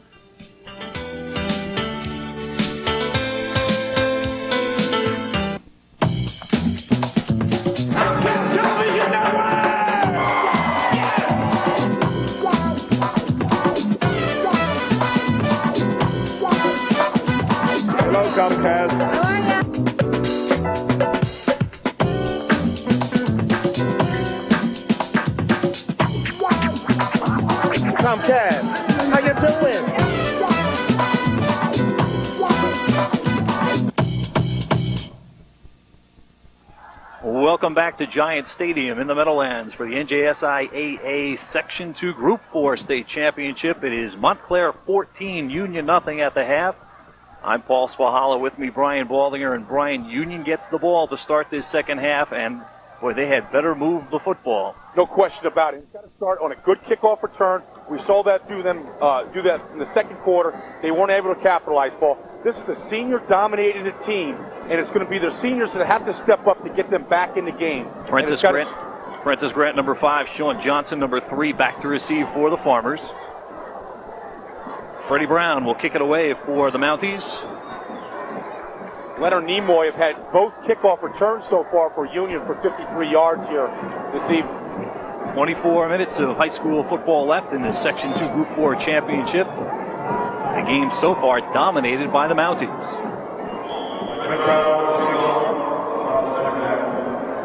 And the second half is underway. Again a short kick. Again it will be Nimoy from the 21. At the 30. Gets to the 33-yard line, and that is where the Farmers will start from. I don't think the Farmers are going to sway too far from what their offense is all about. Look for them to really tuck it behind Billy Tulloch at the offensive tackle position. Stay close behind him. Union in the first half fumbled the first time they touched the ball, fumbled the third time they touched the ball, gave it up on downs the fourth and sixth times, and through that last second interception to end the first half. It was not an impressive offensive show for the Farmers. It's not a big start here in the second half either. Montclair is very tough up the middle.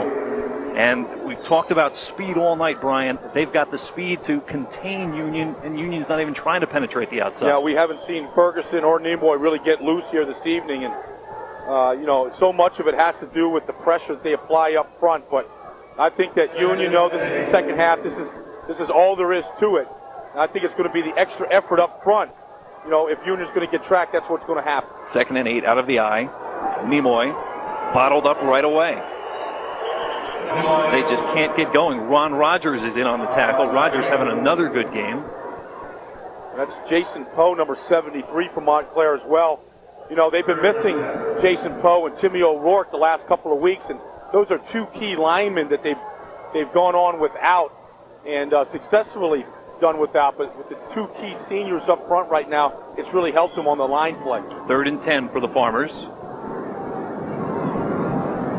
Nick Peroni only called on to make 75 passes in the first 10 games this season. Won't get a chance to throw here. That play just never got going. You had players going everywhere in the backfield. Yeah, that looked ugly, really ugly. The ugliest play so far this evening for Union. And, you know, it was designed to be a reverse out and then a pitch to Nimoy, and there's just too much pressure in Peroni's face.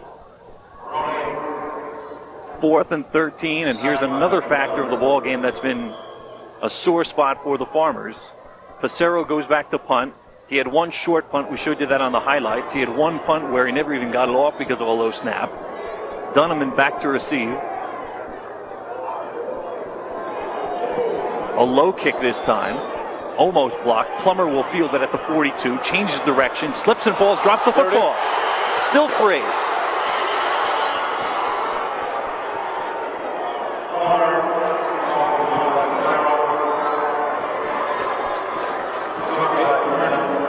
And I tell you what, Paul, you know, if Union's going to make a stance in this game here this evening, it's going to be because they're forcing turnovers, and they get a play right here on Plummer, who doesn't tuck this ball away very well. In fact, doesn't even know, just loses it on his own. And here the team speed of Montclair to the loose ball is a factor. Is Pierna falls on the ball. We've seen Pierna's speed tonight. Beats out the Union oncomers for the ball. Boy, what a huge save by Perna. Montclair takes over at their own 34, 9:51 to go in the third quarter. Plummer. Good straight ahead running. 6-7 yards on the play.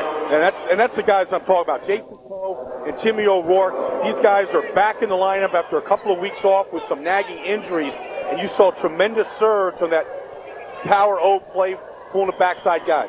Montclair punted. Fourth, stopped on downs inside the 5-yard line on their next two possessions. Boy, you would have almost thought they would have been dead at that point. But bang, bang, 5th and 6th possession, they come back for scores. And they kept the pressure on, Paul, is what they did. It was a field position game. They continually got good field position like they have now. Perna knocked off his feet. He'll be a little short of a first down. You got to give Montclair credit. Twice they turn it over on downs inside the 5-yard line, and emotionally they're still up in the ball game to score on the next two successive possessions. The strength of this Union team, beside the running game, has been their defense, Paul. And it's going to have to be the defensive seniors, Nimoy, Ferguson, Luzzi. These guys are going to have to make a play on defense to get them back in the game. Knock the ball loose, an interception, create some kind of a turnover here to uplift this team. 3rd and 2. Cook in the backfield again. Hard signal, almost drew Union off. Plummer trying to get outside, trying to use his speed, and he'll make it outside. The mark has a first down for the Mounties. Damian Lowe trying to get a shot at him, but Plummer with his speed turned it to the outside, gets the first down. Montclair still has the football. Yeah, look at Ferguson here. He's keying on him, and that's exactly what a misdirection play does. Ferguson, 35 in your screen, goes with the fake, and Plummer just using his speed to get to the outside, gets the corner. You see, that's 75 over there. That's Maurice Hargrove in there at that left tackle position. Plummer, 33 yards. The give to Perna, dragged down. Corey Ferguson with the shirt tackle. Corey, a big defensive player for the Union Farmers. 4 fumble recoveries, 2 interceptions this year. And he's taking a chance right there. He's running through between the center and the guard gap. He reads the play very, very well. Big gap to run through. And very assertive and confident that he could make that play coming from behind. He gets so much recognition for his offense, you almost overlook his defense, and he's just as good on defense. 2nd and 10. Fake to Plummer. Roth looking to throw. That ball's got to be picked. Looking for Granderson, slapped away, and it is intercepted by Nimoy. Nimoy with the pinball machine bounce finally came up with the football, and the Mounties have turned it over, and Union will start at their own 28. And that's what I'm talking about, Paul. Excellent ball fake by Roth, but under pressure, he threw the ball up for grabs, and it's a shame, really, for Union's sake right here, that they don't get a better return after the interception, because he's only got Granderson in the pattern with 4 white shirts all around right there. Granderson had a shot at that ball. Nimoy comes away with it for the interception. But the three Union defenders, you'll see it again on the replay. Bounce, bounce, bounce, and finally Nimoy puts it away.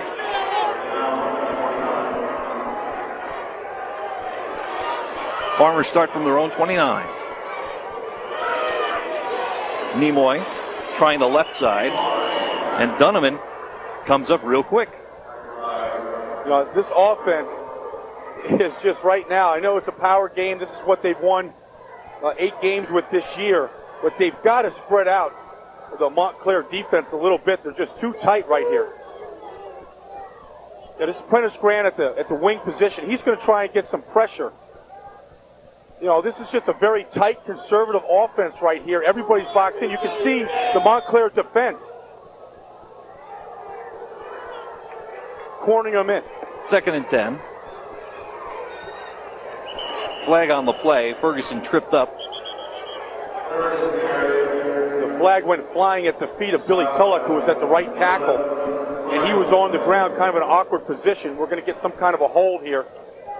And once again, Union in a 2nd and long situation. Jim Daly and his crew talk it over. Below the waist. On the white.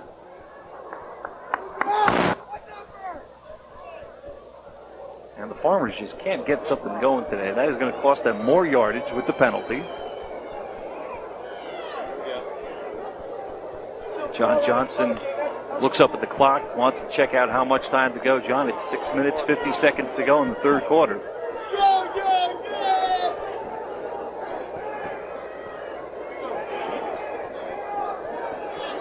Leading receiver for Union, Sean Johnson, only 7 catches this year. Not really a go-to guy in the air, but for the first time today, we've seen Union spread the field out a little bit. Twins right, instead they go to Ferguson. Ferguson cuts it back across the grain. It's Cook there to corral him. Not a 2nd and 23 type play. No, what you don't see from both Nimoy and Ferguson is that quick burst speed. That speed like you're shot out of a cannon that we see from Plummer. These guys are kind of plotters until they get moving and get their momentum and size behind them. And there's just too much penetration continuously by Montclair, not allowing these guys to get moving. 3rd and 17 for the Farmers.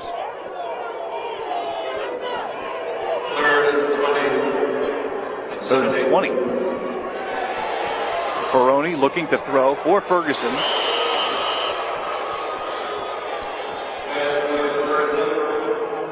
And I thought Peroni looked very shaky as southpaw, throwing that play to Ferguson. Very well covered on the play. Under a lot of pressure by Jason Powell. Good coverage by Corey Bover, though. 4th and long. Farmers will give it away. You know, if you don't have a great passing game or anything, Paul, you got to at least go to the screen pass. Everybody can set up the screen, and we haven't seen that from them. Low snap again. Passero fields it, kicks it, gets a nice floater away after the bad snap. Dunneman fields it, changes direction, and knocked down as he crosses the 45-yard line. Montclair will start from their own 46. It is Montclair 14, Union nothing with 5:13 to go in the 3rd quarter. We'll be right back.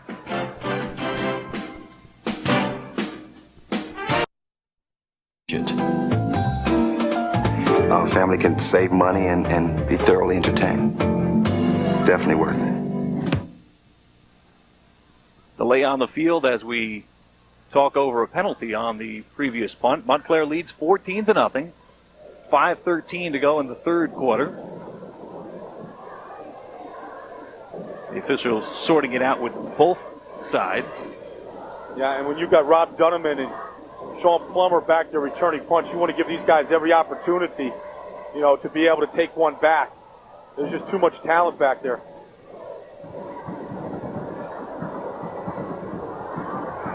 Personal foul against the Mounties. Now it was a 4th and 13.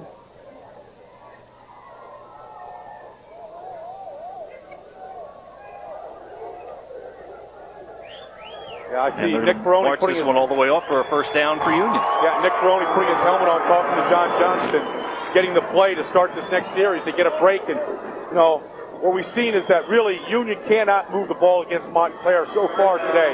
Very, very stringent. But Montclair has shown signs that they will beat themselves here today. A couple costly penalties, some silly turnovers, the last interception by Roth, allowing Union to kind of hang around here. Ed Levita shaking his head. Can't believe it. Well, we're getting the ball back. We've got the lead. Instead, we give them the ball. Nimoy trying to go left, trying to follow a blocker. And the Mounties just keep stringing that play out. Jason Poe with the play. Yeah, everybody getting in on the act. A lot of blue shirts around the ball. Reckless abandon. Jason Powell, we said, you know, coming back from injury, an opportunity to play again today. A senior, you know, wants to make an impact. And this play is just too slow in getting started. Trying to follow Luzzy. Luzzy trying to lead the play, but too much speed outside. And the backs aren't really quick enough to hit inside. Also, you know, they're in a tough situation right now. Until they can loosen them up with the pass, you're going to see Montclair sitting on them right at the line of scrimmage. Fourth Montclair penalty. Ferroni going with the play action, looking to throw. Airing it out for the sideline, hung that one up. And Dunham in the closest man to it makes a dive for the ball. Peterson, the intended receiver, but he just hung that one up in the air. Yeah, and Peterson not running a very good route right there. Looked like it was a broken pattern. And Ferroni was throwing it to a spot, and he was never going to get an opportunity to get there. It'll bring up a 3rd and 11 for Union.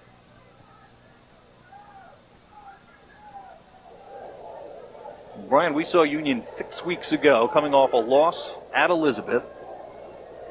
You know, very long game at Plainfield, marred by 22 penalties in the game, but still a win for Union, and that's the one that got him rolling. I don't think he has any passing plays on that script on his wrist right there. I think they're all runs. Play action, steps inside the pocket, looking for Johnson, incomplete. Perna got back to make the play. Yeah. But Perna has really shown a lot of speed today, and he gets back to make the defensive effort on that one. Yeah, and it was speed that was allowed him to catch up right here. Good play action pass right here. A little unusual on 3rd and 11. Ron Cook wasn't fooled, but good pull right there by Luzzy to pick him off. And Sean Johnson's got a couple of steps on Perna, but the ball is underthrown. And on that pass play, you just can't underthrow that pass ball. You got to give your man an opportunity to run underneath it. That pass was short, allowing Perna to catch up. Passero to punt it away.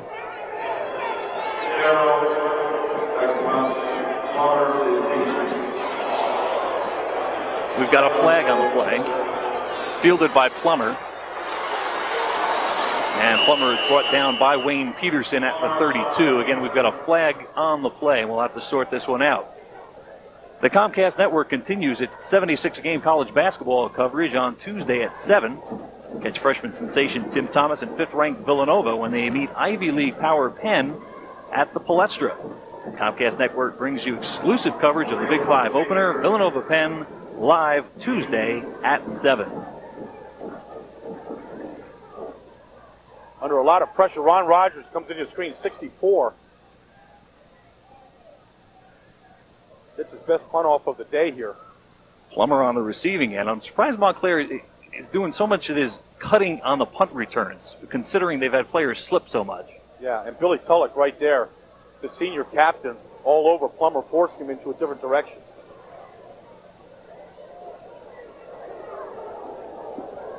Post-possession penalty against Montclair.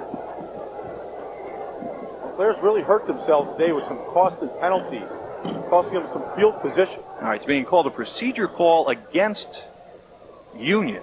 That one declined by Montclair. They mark the ball back for Montclair to start at the 32. So the Mounties will start at the 32 with 3:51 to go in quarter number 3. Plummer immediately wrapped up in the backfield. Corey Ferguson trying to take charge defensively. The Farmers having trouble getting their offense going. They need a spark from their defense. Yeah, perhaps if Union can put Montclair in some tough situations, 2nd, 3rd, and long, forcing Roth to throw the ball up. You put a blitz on him. You make Roth throw the ball up like he did in the last series and maybe turn it over. That's what Union's got to play for. They'd have to start taking some chances right now. Ferguson, you know, that wasn't a blitz. That was just a very good read by Ferguson. Almost beat the handoff. That's the type of play where maybe you can force a turnover.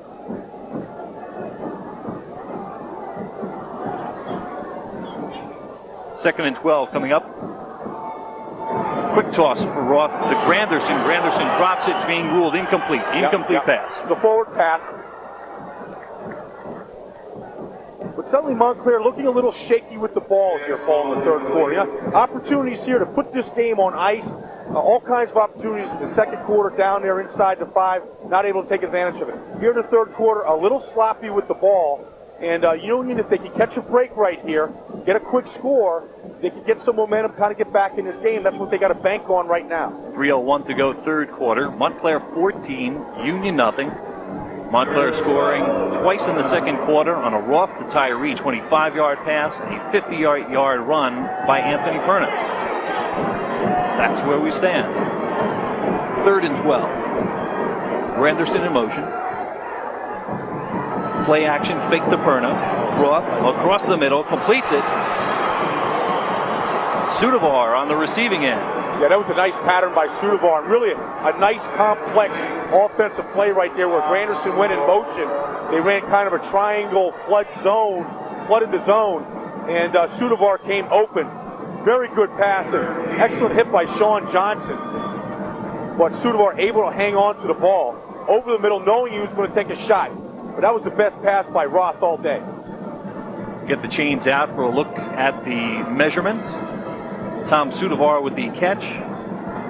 And it is a Montclair first down. That was a good spot. Excellent hit by Sean Johnson, knocking Sudavar back, but good spot by the referee. The LR, again, in memory of head coach Lou Rattino, 19-year head coach for the Union Farmers. Passed away on March 22nd.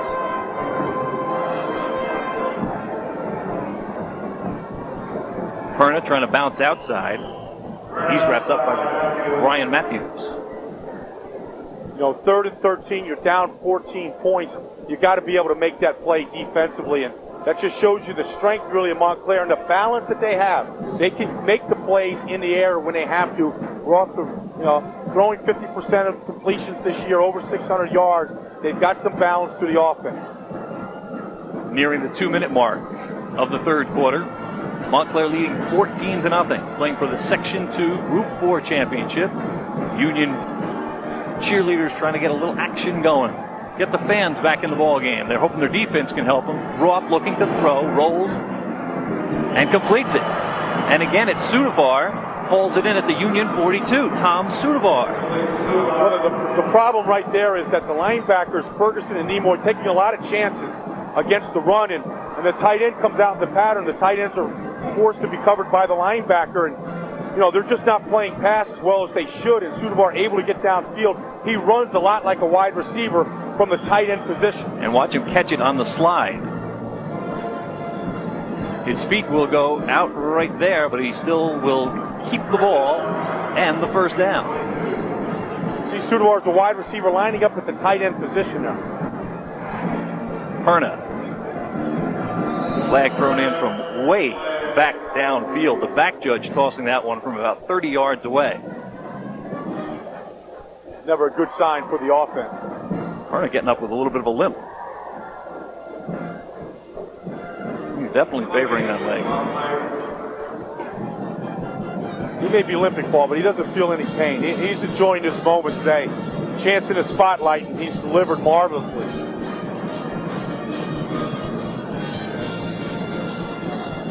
A little bit of the atmosphere of the band and the fans. They're just dancing to keep warm on a cool Friday evening here at Giant Stadium. Good spirit from the Farmers.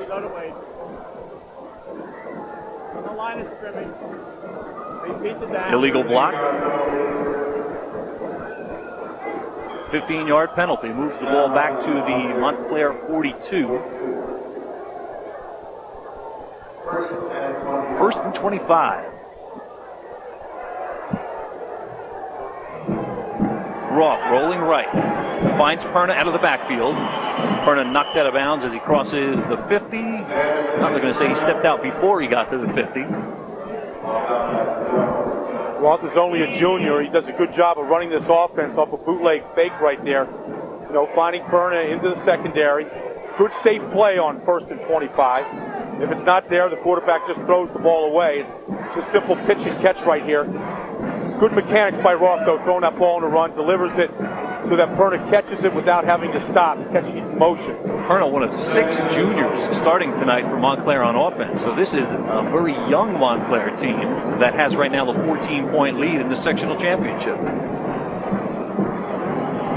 Get a 5 on the play, makes it 2nd and 20. Roth straight drop, looking for Sudavar, and it falls incomplete. Boyd Sands watching from the sidelines with the executive director of the NJSIAA. Might as well just make camp here for a big weekend of high school football at the Meadowland. Roth, 76 yards in the air tonight. And the one big touchdown pass to Tyree. Yeah, beautiful pass to Tyree. No surprise the Mounties. You know, I know 1st and 25 backed up because of penalty. Comes out throwing the ball, but with good confidence and good play selections, too. And for the first time tonight, out of the shotgun.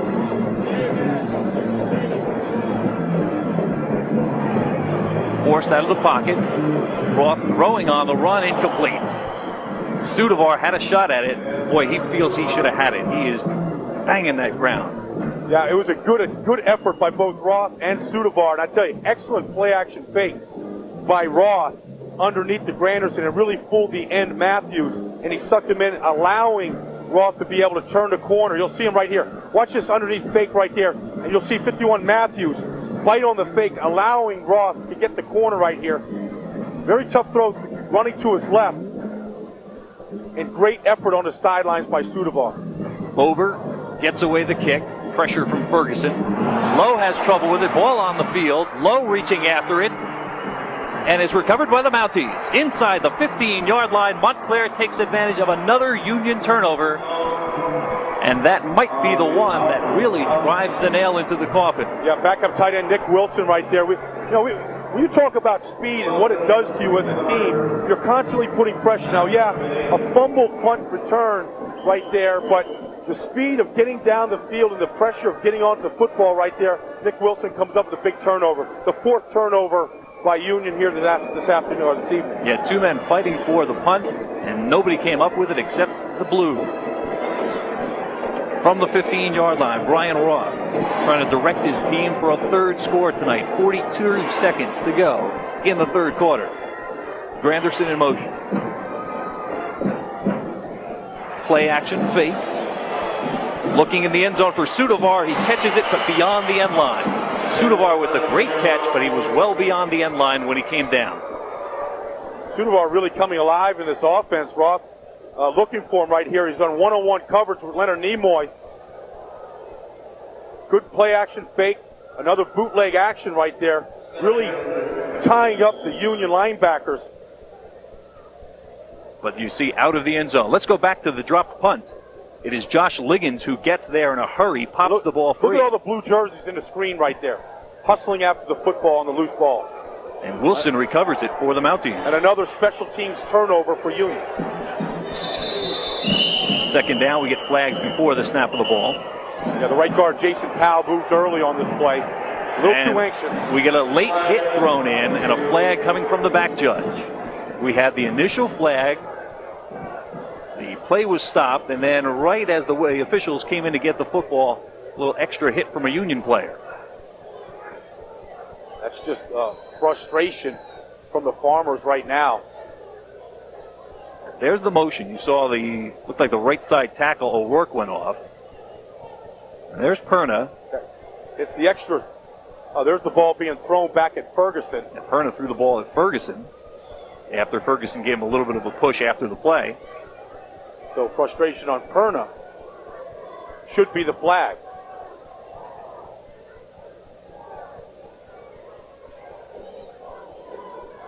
Here's the illegal procedure.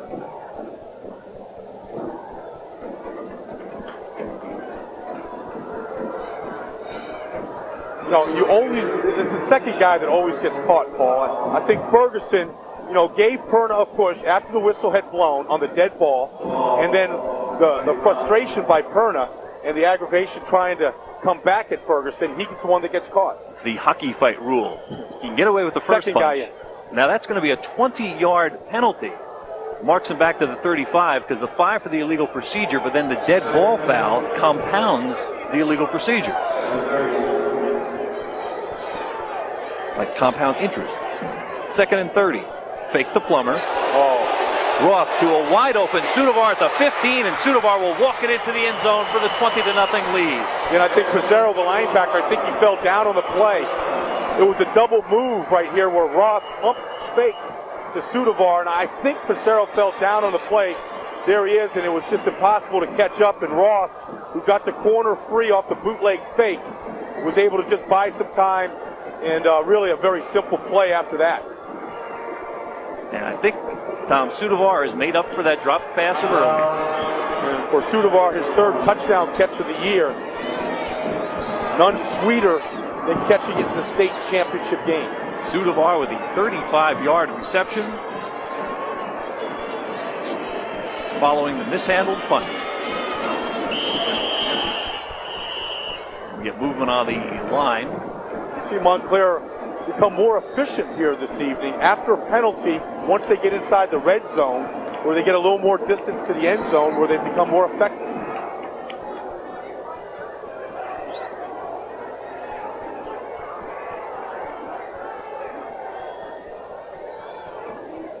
So 3 times tonight they have been within the 15-yard line and come up empty, but yet when they were moved back out, they have scored big. Touchdown pass to Tyree, the long run by Perna, and now the 35-yard strike to Tom Sudovar. Big plays by the offense here today, putting the points up on the board. Big plays and too many Union turnovers, and we get another penalty. It's really a silly penalty, really, Paul. I mean, you're just looking at the ball. There's no snap count here. There's no reason to be moving early on defense on the extra point.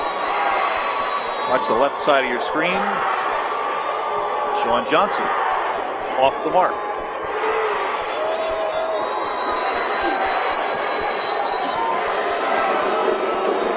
Now, the Mounties are looking to Ed Labita. See, maybe if you want to go for the 2 points since they're so close to the goal line. And Ed Labita is motioning him from the sideline to decline the penalty. Let's just get this kick and get it done with and take the 21-0 lead if Freddie Brown can convert.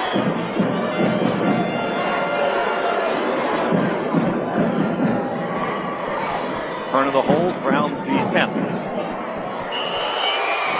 And it is no good. It sails to the left. And the score will stay Montclair 20, Union nothing with 22 seconds to go in the 3rd quarter.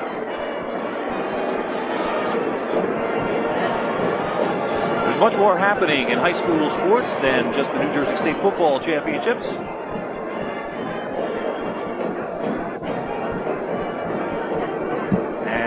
We've got the replay of the touchdown pass coming from Roth to Sudovar down at the bottom of the screen right there.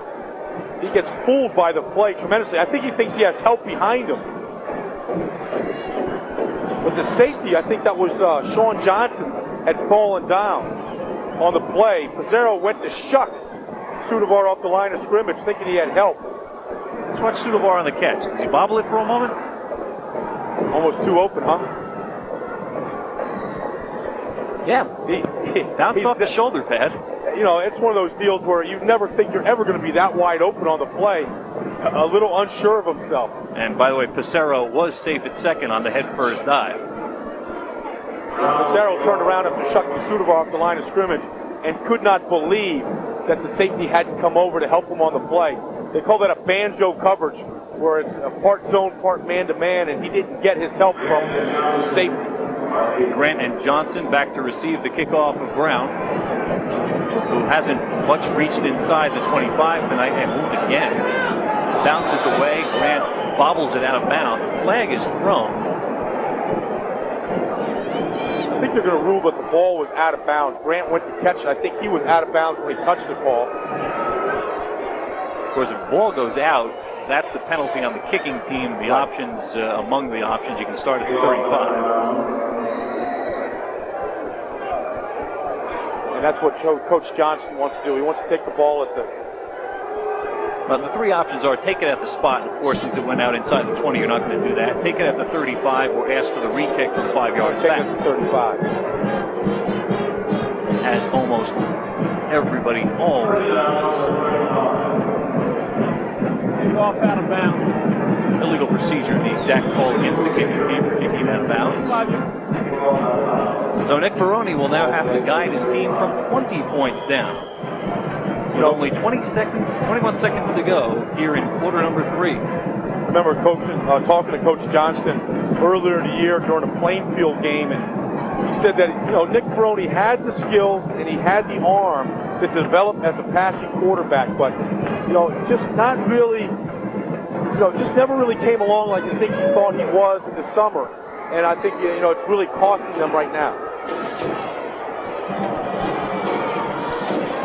Nimoy found an opening before Ron Cook applied the pressure. 10 seconds to go. Gain of 3 on the play for Nimoy.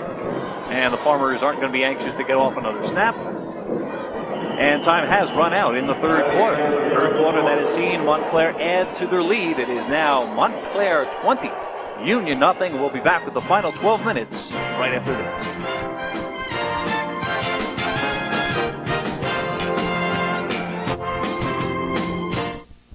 Comcast Newsmakers segments on CNN's Headline News are becoming a big success. Host Lynn Doyle asks her VIPs all the right questions. Lynn was recently a guest on Family Talk, where viewers got to call in and voice their opinions. I believe the local government is what affects us all most. I'm a fan of your Newsmaker show. I've been watching for a long time. You're so relaxed with your guest. Watch Comcast Newsmakers every half hour on CNN's Headline News. Back at Giant Stadium in the Meadowlands, 20-0, Montclair leads. I think I was telling you earlier that in addition to, of course, the New Jersey High School football playoffs, each week you can join host Mick Monninghoff for Comcast Scholastic Sports Weekly. Join Mick as he searches the New Jersey and Philadelphia high school sports scene for great stories and highlights from the area's rising young stars. It's Comcast Scholastic Sports Weekly, Thursday at 7, only on the Comcast Network. The Mountie Band, a lot to be excited about. They've got a 20-point lead, 14 in the second quarter, 6 in the third. And they are on their way towards a second state championship for Ed Levita. It's appropriate they're showing the drummer right there because Union is being drummed right now by the Mounties.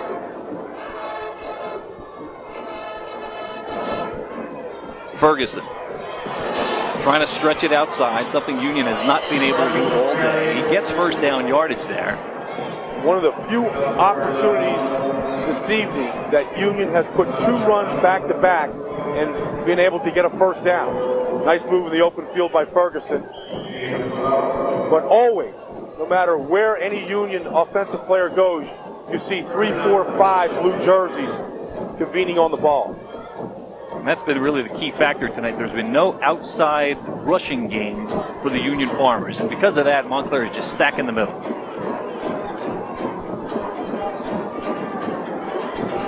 Grant trying to get off the field. He does. 1st and 10. Pressure from Cook from the blind side. Incomplete. And Ferroni had to hear Ron Cook coming. Yeah, and Cook just came free. They actually had 6 men on the line of scrimmage for Montclair. Yeah, Ed Levita right now, he knows he's in the seat right now where they can put that final nail in the coffin, and right there, Ferroni, no opportunity to get that ball out to Ferguson. Cook coming free off the corner. But, you smell that blood a little bit right now if you're a defensive player, and, you want to be able to make a name, pad some stats, get some quarterback hits. That's what defensive players like. Tight formation for the Farmers. 2nd and 10. Ferguson trying to skip out to the left side, ducks back inside for a pair of yards. Paul, if you didn't know that Montclair was winning this game handily 20-0, judging by the Union offensive set, you would think that Union's in charge, winning the game. Very conservative on the ground. Looks like they're trying to eat up the clock. Through 3 quarters, rushing advantage to Montclair, and the reason it's not that big is because they've had short field situations today. Total yardage 225 for the Mounties, 103 for the Farmers, but 4 Union turnovers today. Yeah, and look at that balance on offense by Montclair. Almost even between the rush and the pass. Fake to Nimoy. Ferroni stays in the pocket. Incomplete. Give Ferroni credit for staying in there. The pocket was collapsing quickly. Now, Ferroni, he's under so much pressure, he can't even find his receiver downfield. He constantly looks like he's just throwing the ball up for grabs. Stats we just showed you, although obviously favoring the Mounties, not overwhelming. Again, so many short yard situations for the Mounties, whether on turnovers or bad punts. When you're going to play a style of play very close to the vest, you can't afford to turn the ball over, Paul. You're trying to play the field position game, keep your defense, allow your defense to kind of keep you in the game, perhaps. But when you're turning it over and you constantly give a talented, skilled team like Montclair opportunities, they're going to put the ball in the end zone. Dunneman back to receive. He stands at his 25. Pissarro to kick it away. We get a flag on the play. There were substitutions coming in and out on both sides. 10:38 left in the ball game. I don't think that Union was prepared to handle the passing attack that Montclair has put up here today. We saw in the first touchdown catch by Tyree, where Leonard Nimoy was the outside linebacker trying to cover him. He looked very cavalier in coverage. Legal substitution penalty. Player came onto the field without being in the huddle. So Pissarro will step back from 5 yards deeper to punt it away. This time it is Plummer who's back to receive. Plummer will take it at the 20. Head straight upfield, the 30 to 35, and finally forced out of bounds as he crosses the 37-yard line. So Montclair made a little bit of a switch there. Dunneman for Plummer. And with 10:27 to go in the 4th quarter, it is Montclair 20, Union nothing for the sectional championship. We'll be right back.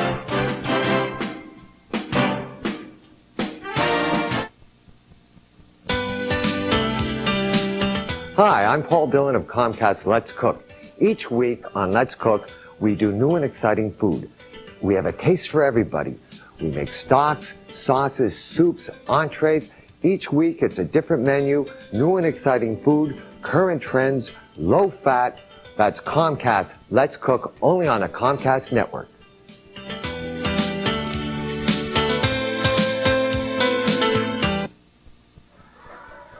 Union has just punted for the 5th time in this ball game. Montclair will take over from their own 37. Plummer trying to cut back slips and falls. And to the Farmers' credit, they've done a nice job of controlling Sean Plummer all evening. The big run, of course, was by Perna for the touchdown, but Plummer really has been controlled very well tonight. Plummer was the leading scorer in Essex County last season. Omar Conover of Essex Catholic will earn that honor this year. Plummer will actually finish 2nd on that list. Union still looking for the big play defensively. Brian Matthews trying to get it for him. But they're starting to run out of time. 9:50 left in the ball game.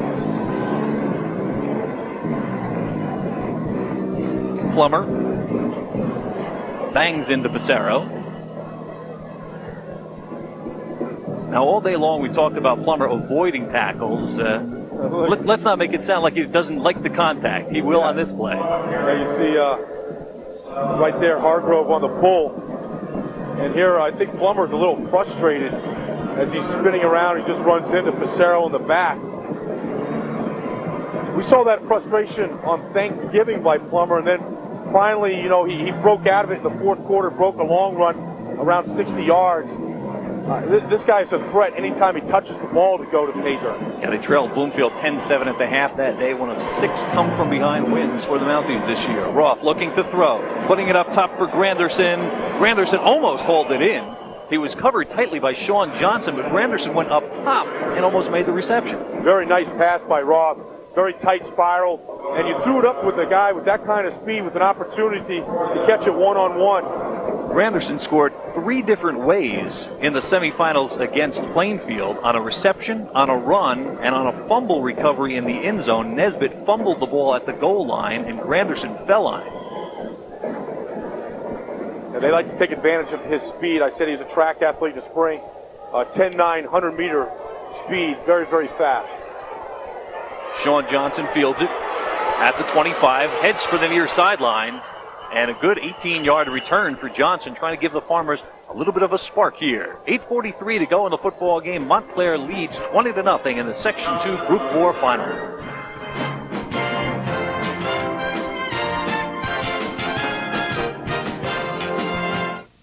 R&R Trophy and Sporting Goods is your one-stop store for all players and fans. R&R carries a large selection of licensed apparel, uniforms, team equipment, and cleated footwear for all sports, or Pee-wees to the pros. Our trophy and plaque department can customize all your reward needs. R&R's selection of Russell Athletic is second to none, and we have now added Reebok apparel too. Remember, R&R, your Russell and Reebok connection. R&R Trophy and Sporting Goods, 104 Ridge Road, North Arlington. Free parking available. Well, if Union's going to do it, they've got to do it on this drive. 8:43 to go. Montclair leads 20-0, and time is running out on the Farmers. They need to score on now every possession, if they even have 3 possessions left in the football game. So the pressure is on the Farmers, and Montclair has everybody uptight. Ferguson spins across the 50. Corey Ferguson carried a couple of tacklers for about an 8-yard gain, and we've got a late flag thrown in again. The tempers are beginning to flare a little bit. A lot of frustration on the part of Union. A very, very strange set. They were overloaded heavily to the right. Ferguson cut back to his left. You see the power of Corey Ferguson right here. One of the reasons why he's been able to gain over 1,000 yards 3 straight years for the Farmers. And then a Union player dove into the pile when the play was over, and that's where the mark-off's going to come. Yeah, well, I saw Ron Rogers push Ferguson's head into the turf late on that play, and Ferguson got up a little upset about it, tried to counter it.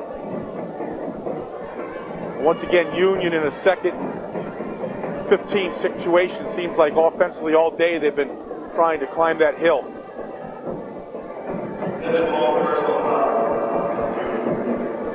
Second and long for the Farmers.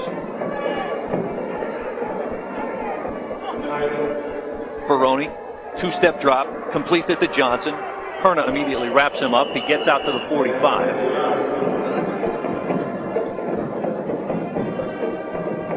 You know, they finally read the play right here on offense. Perna really giving Johnson a lot of room on the corner. Gave him about a 10-yard cushion, and he stepped up and he just threw the simple stop at about 8 yards. That was the kind of pass play that Ferroni is good at. The quick 1-2-step drop, quick toss to Johnson. Watch it right there. He's no more than 2 steps back. Right. That's never a pretty looking pass coming out of Nick's hands, but no, they just take what the defense gives you right there. It stretches them a little bit, it spreads them out, it keeps a little pressure off of the run defense. After the play, we had offsetting personal fouls.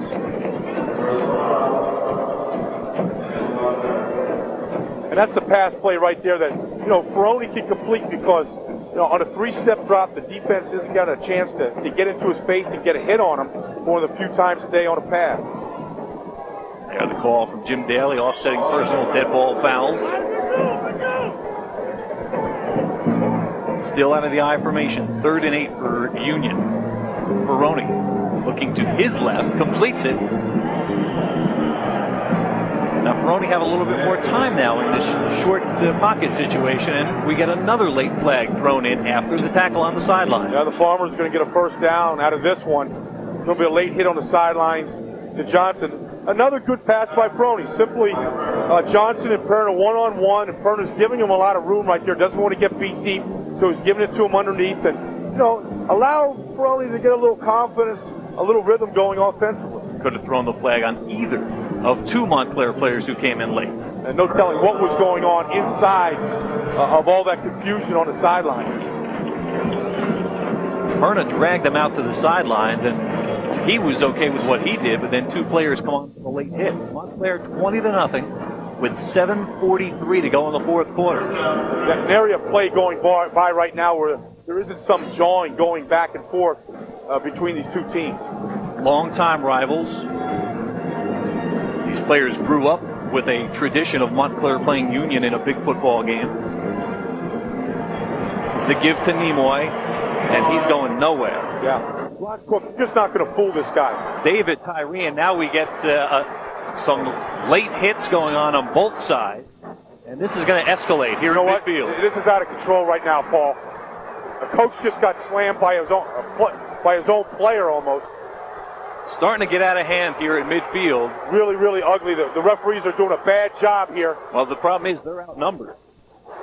The coach is trying to keep players on the sideline, but as long as the players are out there, they're going to be in control.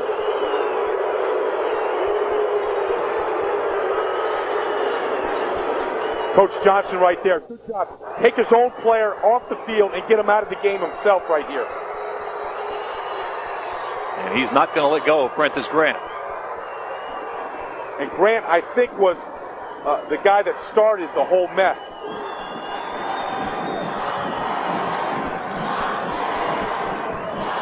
Some ejections are in order right now. Otherwise, there's going to be no order. Watch the play. Nimoy is going to be trapped in the backfield. Tyree the first man to get to him, and then Cook goes after him. Nothing wrong with that defense right there.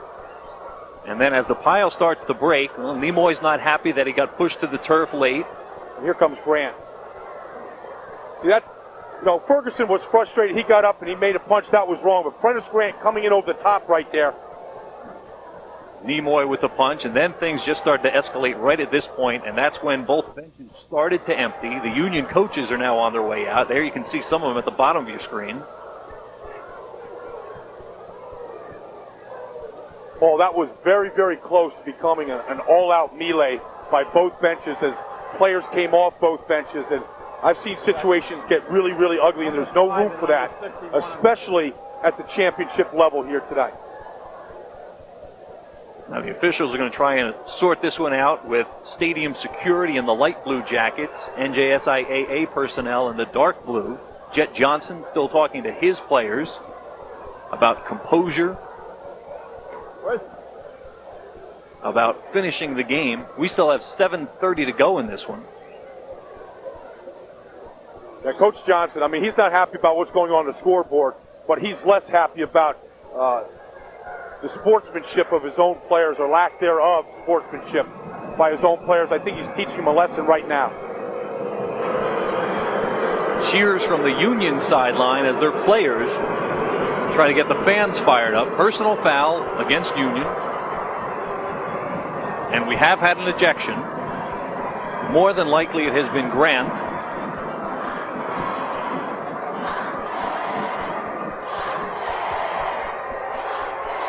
We say that because he was the player who continued the action. Yeah, he needs to be thrown out. In fact, he shouldn't even be allowed on the sidelines right now. He should be sent right to the locker room. Because what you're seeing on the Union sideline right now, Paul, is, you know, it's sort of like this me against the world mentality, and they are clearly not the better team here this evening. And I'd hate to see them try and take their frustration out continually like we've seen after the plays.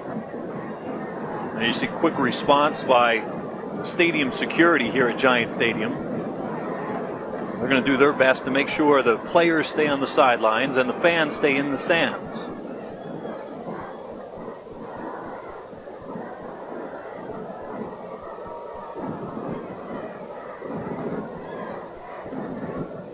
Looks like Montclair's defense is huddling up over there. I think that Ed Labita right now wants to talk to the whole team, maybe the defense just specifically, and let them know that we're not going to be the instigators of any more of this type of behavior.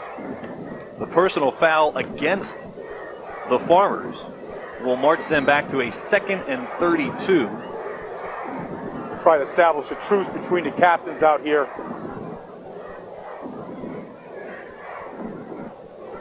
While we have the captains out at midfield, I'd like to remind you that Comcast and CNN Headline News continue to team up to bring you Comcast Newsmakers.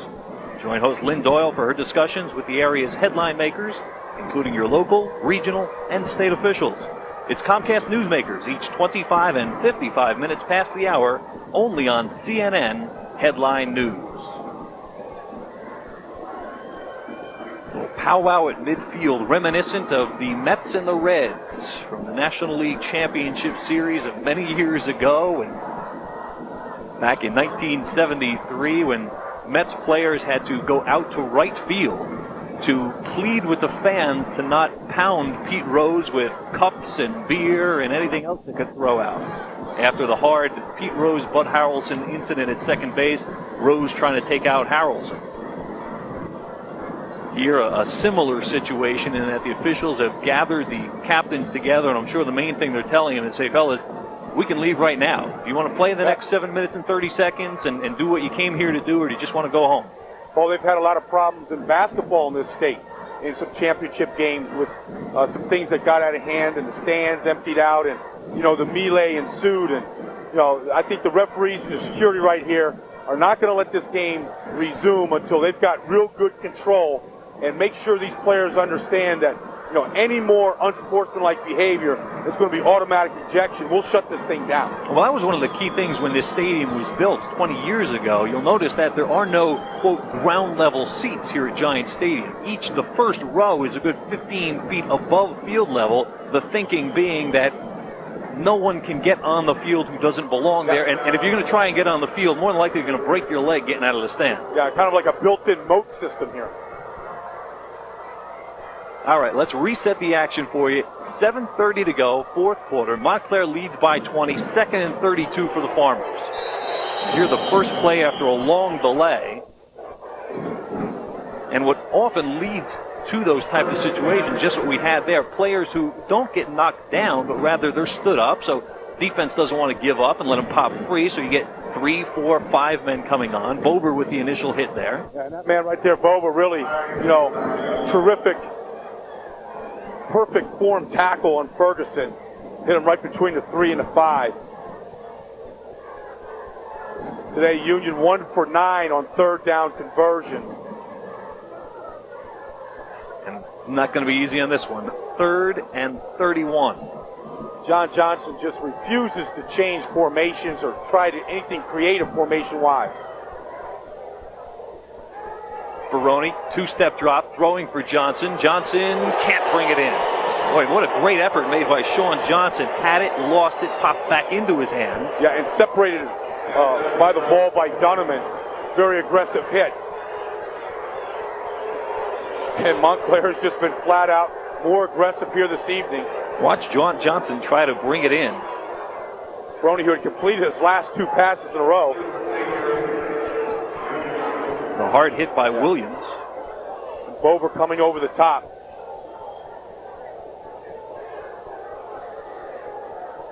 But another flag on the play. It was a procedure penalty against Union. It declined because of the incompletion.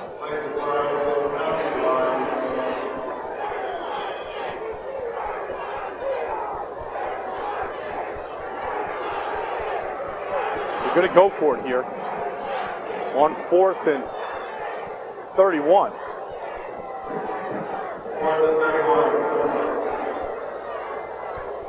Not much more you can do. 6:31 to go. It looks like a quick kick type situation. Trying to settle men on the field. They're going to fake it. Back to Lowe. We've got a flag on the play. We had a Union player split from the pack, run to the sideline, stop. He might have still been in motion. There's a lot of heated emotions going on out there right now, Paul. I tell you, watch Corey Ferguson on every play. He's not allowing a play to go by without some sort of aggressive hit. Procedure against Union.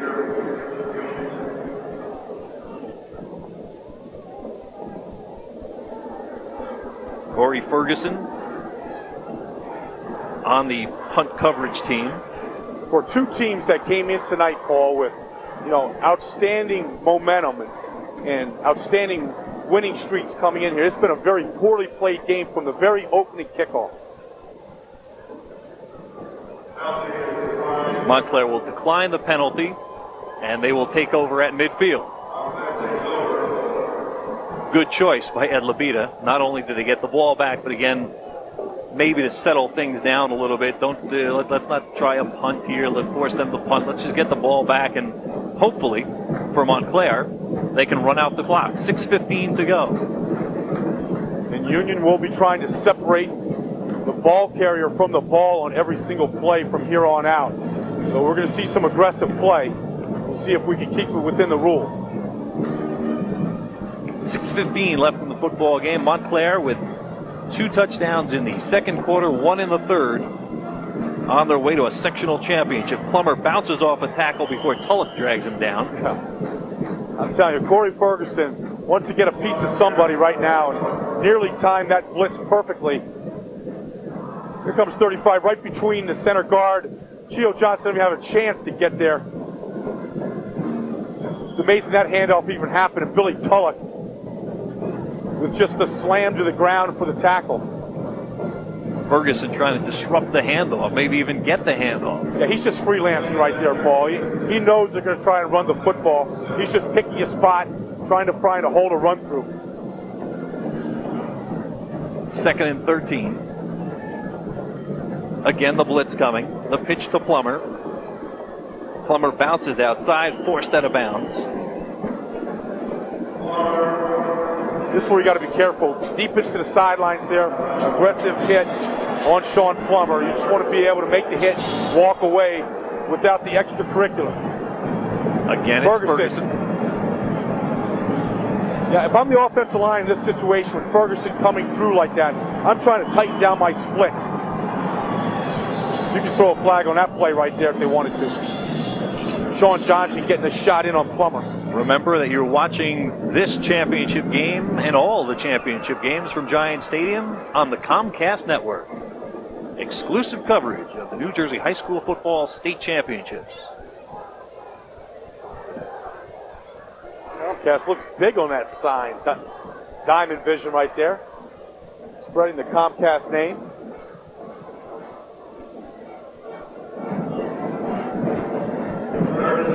Pitch to Plummer on 3rd and 7.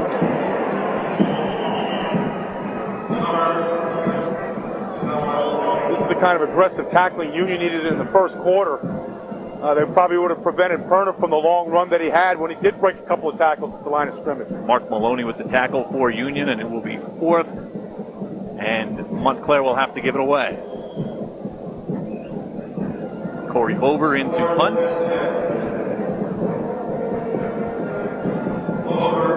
Johnson, the lone deep man for Union. There you see Sean Johnson, number 3. Short kick, end over end. And it will go out of bounds inside the 20-yard line. And there's no flags on the play. 4:36 left in the fourth quarter. Montclair 20. Union nothing for this Section 2 Group 4 championship. By the way, if you are interested in getting a copy of today's New Jersey High School State Championship game between Union and Montclair, you can call the Comcast Network at area code 908-602-7492. Once again, that's 908-602-7492 and order a copy of today's sectional championship football game. Union came in with 2 backs, Nimoy and Ferguson, both over 1,000 yards this year, but the way the tempo of this game was dictated never allowed these guys to get going. Baroni, quick pass left, his arm hit. I think it was Cook that got a hold of him. And Baroni is slow to get up. That really hurts when you got your arm whipping forward and all of a sudden it stops. And Ron Cook, headed to Virginia Tech next year, has really been outstanding this afternoon, or this evening, as he's able to freelance quite regularly in this defense. And when you're up 20-0, you can take a lot of chances. Montclair, a loser on opening day against St. Joe's of Montvale. And since then, they have reeled off what would be 10 in a row, including tonight.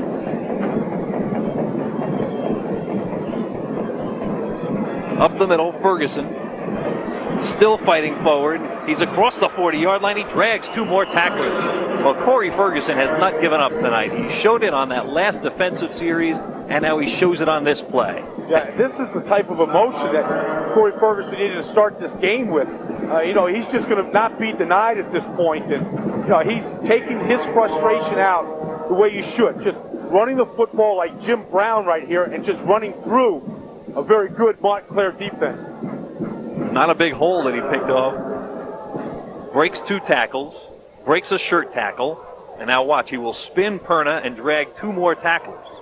He takes that late hit, and that's what he got up talking to the official about. Mr. Official, throw flag on this play.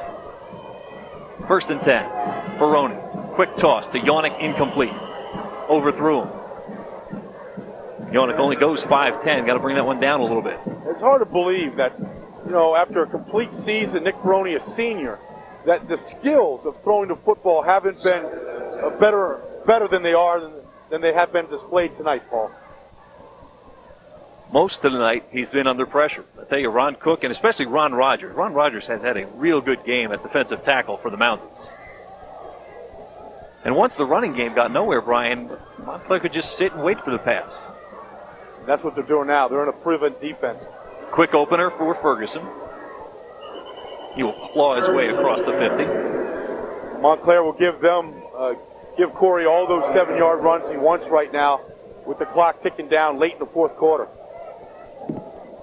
Ferguson nearing the 100-yard mark tonight. And it's been a quiet 95 yards, I might say, because Union has never threatened offensively all evening.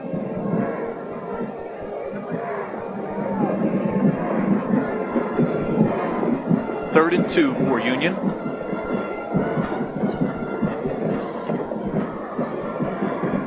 Nimoy carries the ball across the 45 of Montclair. It will be a Union 1st down. Between Nimoy and Ferguson this year, 30 touchdowns, and this evening, really no penetration offensively, and no threat really against Montclair.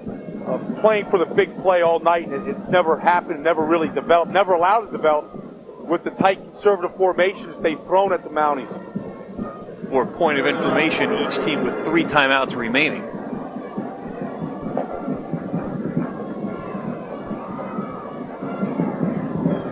Quick go up the middle for Ferguson. Trying to work that series off the quick pass series that has been at least somewhat successful for Ferroni.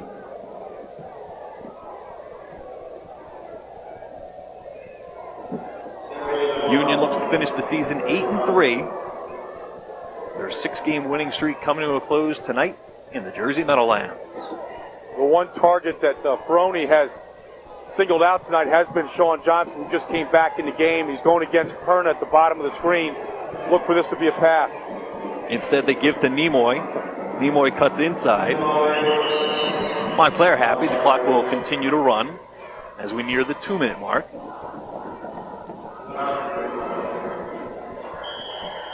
Leonard Nimoy, All-County last year. Just short of 1,000 yards last year. Topped the mark this year.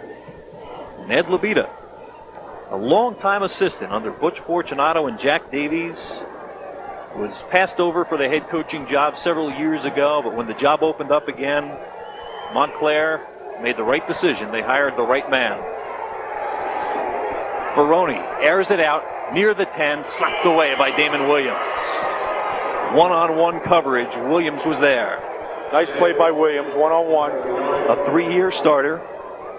Not going to beat him. Not trying to go for the interception right there, just trying to stop the play. Montclair came in tonight with 2 shutouts on the season, and I think it's important to this defense and to the team to try and maintain that here tonight. Well, they shut out Union the last time the 2 played back in '94. And they've got the shutout going again tonight. 20-0, 1:42 to go. Clock stopping. From the 30. Flags will stop the play. That game 2 years ago, 22-0.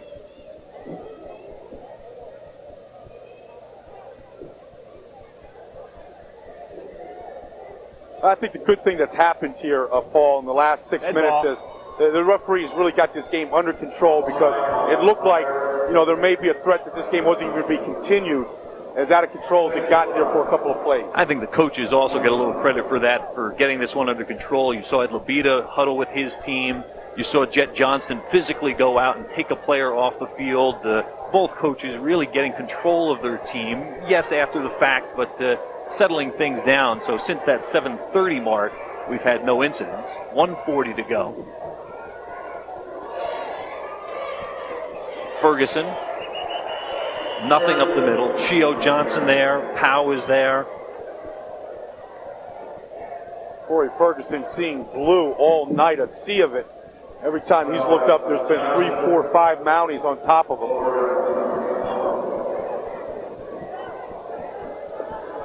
.118, and the clock is on the move. The scoreboard tells it all. Montclair 20, Union nothing.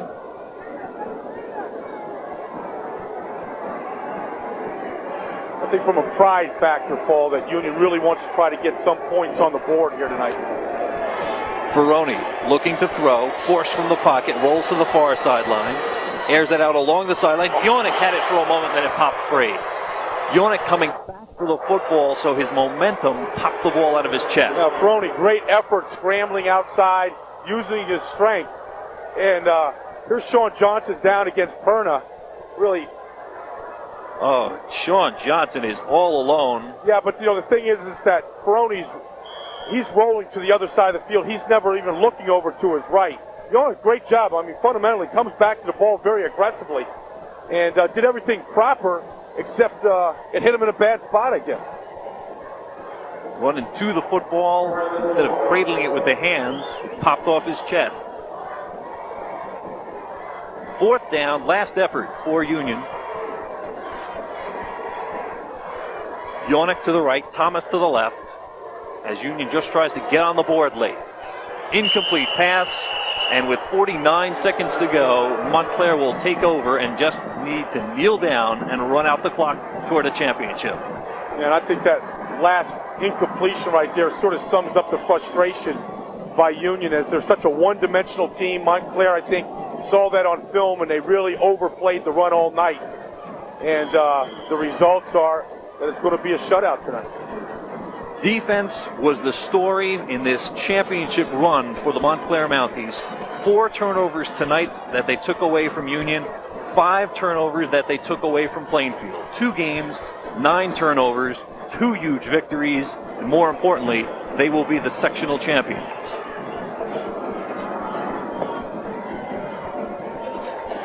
It's the opening game loss to St. Joseph's Montvale, preventing them from a perfect season. Clock stops with 49 seconds to go.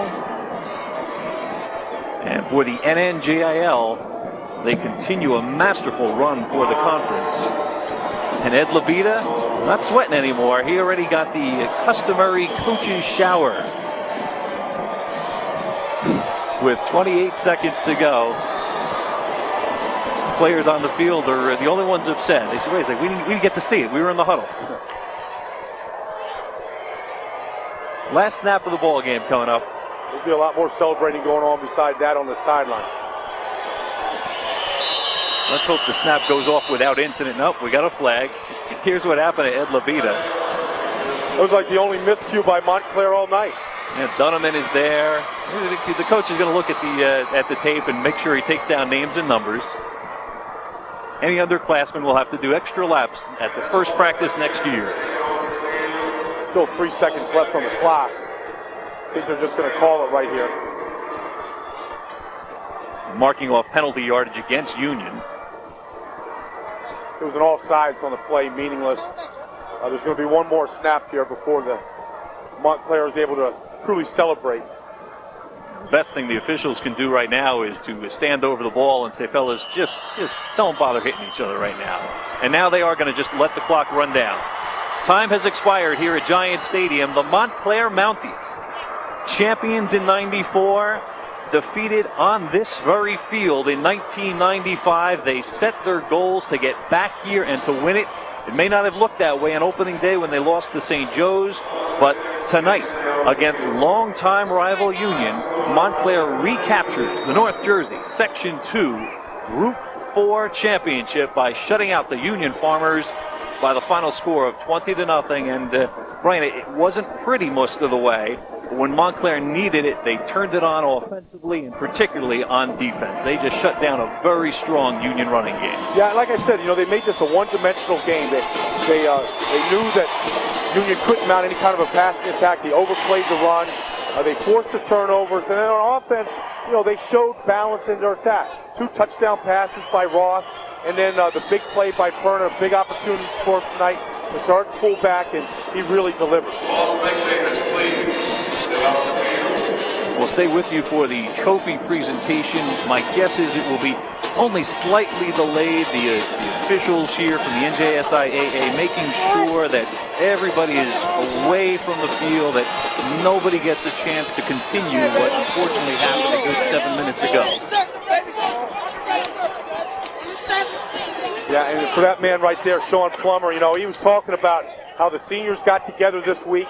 Their goal was to win the championship from the very start of the season.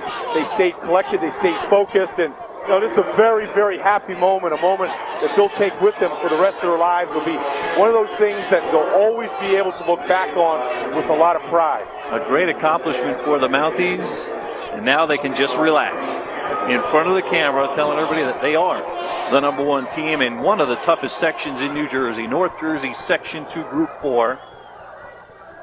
Ed Labita's club at a knockout Plainfield, making their first appearance in the playoffs since 1978. Elizabeth, the top seed, was knocked out by Union. And tonight, Montclair shutting down a very good Union offense, shutting them out 20-0. A fantastic run for Ed Labita as the head coach. 35 wins in 4 years and 2 state championships.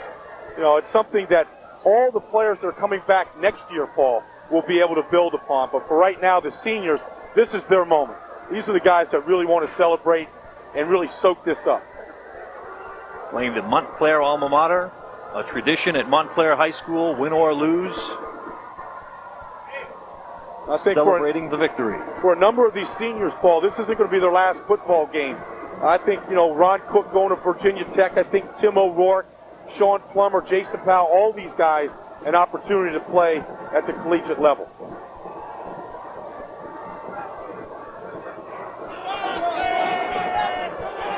The presentation of the state championship trophy to the Montclair Mounties for the sectional championship. We'll remind you on the Comcast network, you get a chance to speak with the players, the coaches, and the personalities that bring sports to life on Sports Talk with Bruce Beck. Join him live each Monday through Thursday at 10. Players and coaches throughout the state of New Jersey. It's an hour of sports each night, only on the Comcast network. And tonight, it's a night of New Jersey sports that belongs to the Montclair Mounties as they carry home the Section 2 Group 4 championship over the Union Farmers. And in just a moment, Brian will be back from down on the field with our post-game interviews. Again, the final, Montclair 20, Union 0. For the latest stories on the top high school teams and outstanding athletes, don't miss Comcast Scholastic Sports Weekly. Hi, I'm Mick Moddinghoff, reminding you that each week the Comcast Network will be on location to bring you reports on the stars of tomorrow. No matter what the season, we'll be there. You'll see firsthand while we're the source for scholastic sports. So join us each week, right here on the Comcast Network for Scholastic Sports Weekly.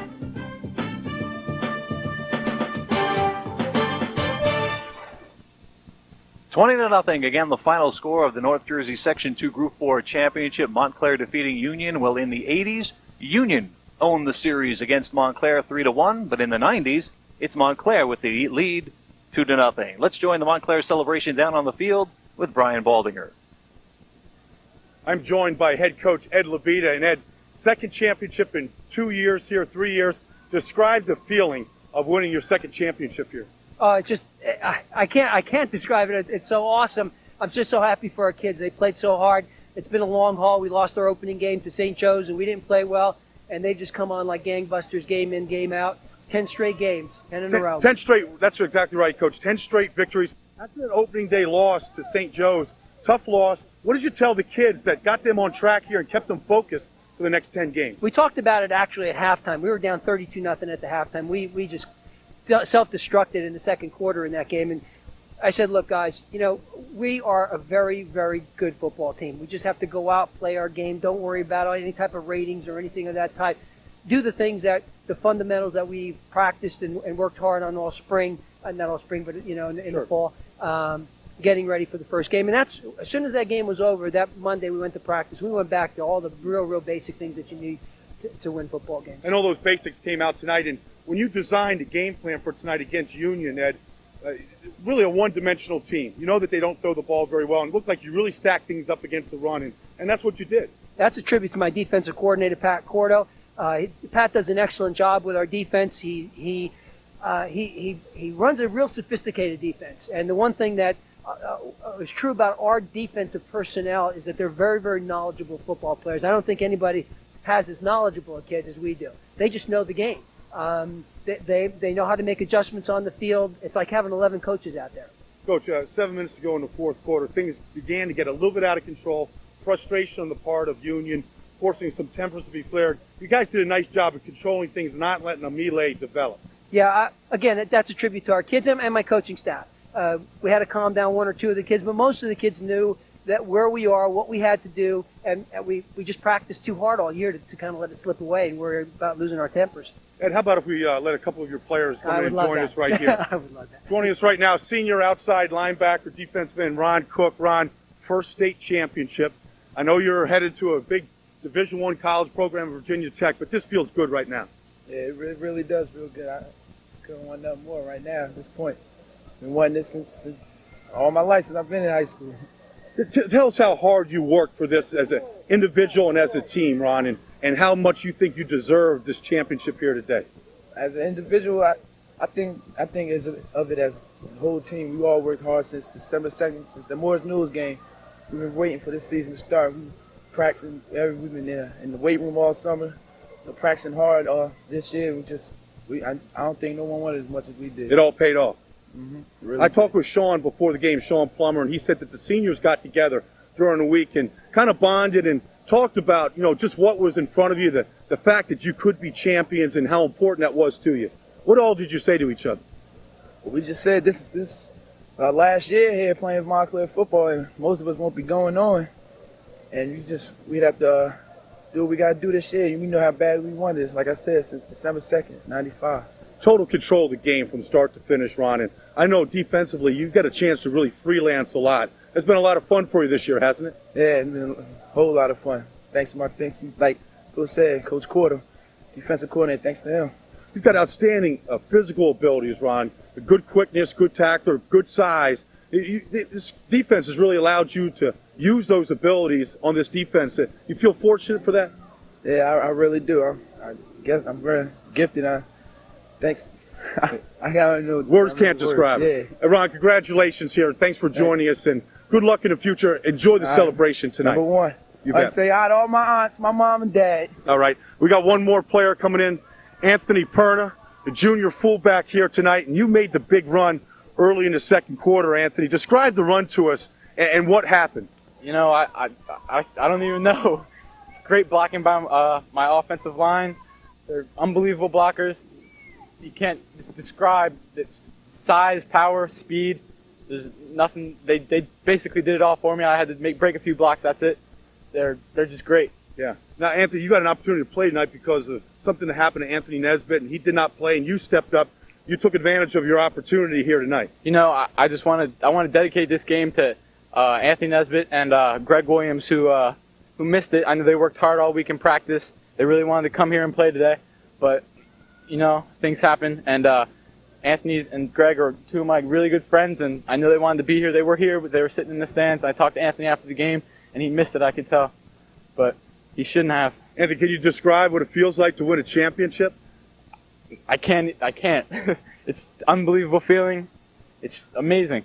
I don't know what to say. The teammates want you in there right now, Anthony. Go enjoy the celebration. You very much. You bet.